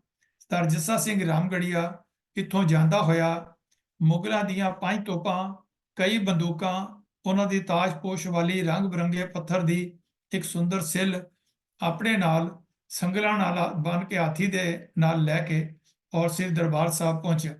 ਇਹ ਸਿੱਲ 6 ਫੁੱਟ ਲੰਬੀ, 4 ਫੁੱਟ ਚੌੜੀ ਅਤੇ 9 ਇੰਚ ਮੋਟੀ ਹੈ। 6 ਫੁੱਟ ਲੰਬੀ, 4 ਫੁੱਟ ਚੌੜੀ ਤੇ 9 ਇੰਚ ਮੋਟੀ ਸੀ। ਇਹ ਸੁੰਦਰ ਸਿੱਲ ਸ੍ਰੀ ਅੰਮ੍ਰਿਤਸਰ ਦੇ ਰਾਮਗੜੀਆ ਬੁੰਗੇ ਵਿੱਚ ਅਜੇ ਵੀ ਪਈ ਹੈ, ਜਿੱਥੇ ਕਿ ਦੁਪੰਜਨੀ ਬੇੜੀ ਦੇ ਜਿਹੜੇ ਇਸ਼ਨਾਨ ਕਰਦੇ ਹਨ ਉਹਦੇ ਬਿਲਕੁਲ ਪਿੱਛੇ ਬੋਰਡ ਲੱਗਿਆ ਹੋਇਆ ਹੈ ਤੇ ਉਸ ਬੋਰਡ ਦੇ ਬਿਲਕੁਲ ਪਿੱਛੇ ਇਹ ਜਿਹੜੀ ਹੈ ਜਿਹਦਾ ਲੰਗਰ ਵਾਲੇ ਪਾਸਿਓਂ ਐਂਟਰੀ ਹੈ, ਉੱਥੇ ਜਾ ਕਰਕੇ ਇਹਦੇ ਦਰਸ਼ਨ ਕੀਤੇ ਜਾ ਸਕਦੇ ਹਨ। ਮੁਗਲ ਬਾਦਸ਼ਾਹ ਨਾਲ ਸਮਝੌਤਾ ਹੋ ਜਾਣ ਮਗਰੋਂ ਸਰਦਾਰ ਬਘੇਲ ਸਿੰਘ ਨਗਰ ਦੇ ਪੁਰਾਣੇ ਹਿੰਦੂ, ਮੁਸਲਮਾਨ ਅਤੇ ਟਾਵੇਂ ਸਿੱਖ ਬਜ਼ੁਰਗਾਂ ਨੂੰ ਮਿਲਿਆ ਜੋ ਸ੍ਰੀ ਗੁਰੂ ਹਰਕ੍ਰਿਸ਼ਨ ਸਾਹਿਬ ਜੀ ਦੇ ਸਮੇਂ ਤੋਂ ਹੀ ਦਿੱਲੀ ਵਿੱਚ ਆ ਕੇ ਵਸ ਗਏ ਸਨ। ਉਹਨਾਂ ਕੋਲੋਂ ਪੁੱਛ ਕੇ ਉਸਨੇ ਉਹਨਾਂ ਸਥਾਨਾਂ ਦੀ ਭਾਲ ਸ਼ੁਰੂ ਕੀਤੀ ਜਿੱਥੇ ਸ੍ਰੀ ਗੁਰੂ ਨਾਨਕ ਦੇਵ ਜੀ, ਸ੍ਰੀ ਗੁਰੂ ਹਰਗੋਬਿੰਦ ਸਾਹਿਬ ਜੀ, ਸ੍ਰੀ ਗੁਰੂ ਹਰਕ੍ਰਿਸ਼ਨ ਸਾਹਿਬ ਜੀ, ਸ੍ਰੀ ਗੁਰੂ ਗੋਬਿੰਦ ਸਿੰਘ ਜੀ ਅਤੇ ਮਾਤਾ ਸੁੰਦਰ ਕੌਰ ਜੀ ਅਤੇ ਮਾਤਾ ਸਾਹਿਬ ਕੌਰ ਜੀ ਆ ਕੇ ਠਹਿਰੇ ਸਨ ਅਤੇ ਜਿੱਥੇ ਸ੍ਰੀ ਗੁਰੂ ਤੇਗ ਬਹਾਦਰ ਸਾਹਿਬ ਜੀ ਨੂੰ 11 ਨਵੰਬਰ 1675 ਈਸਵੀ ਨੂੰ ਸ਼ਹੀਦ ਕੀਤਾ ਗਿਆ ਸੀ।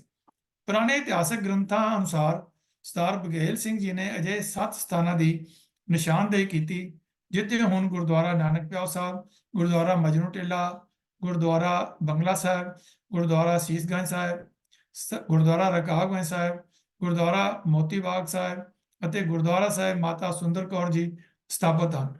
ਬਾਕੀ 3 ਗੁਰਦੁਆਰੇ ਗੁਰਦੁਆਰਾ ਬਾਲਾ ਸਾਹਿਬ, ਗੁਰਦੁਆਰਾ ਦਮਦਮਾ ਸਾਹਿਬ ਅਤੇ ਗੁਰਦੁਆਰਾ ਬਾਬਾ ਬੰਦਾ ਸਿੰਘ ਬਹਾਦਰ ਮਗਰੋਂ ਕਾਇਮ ਕੀਤੇ ਗਏ।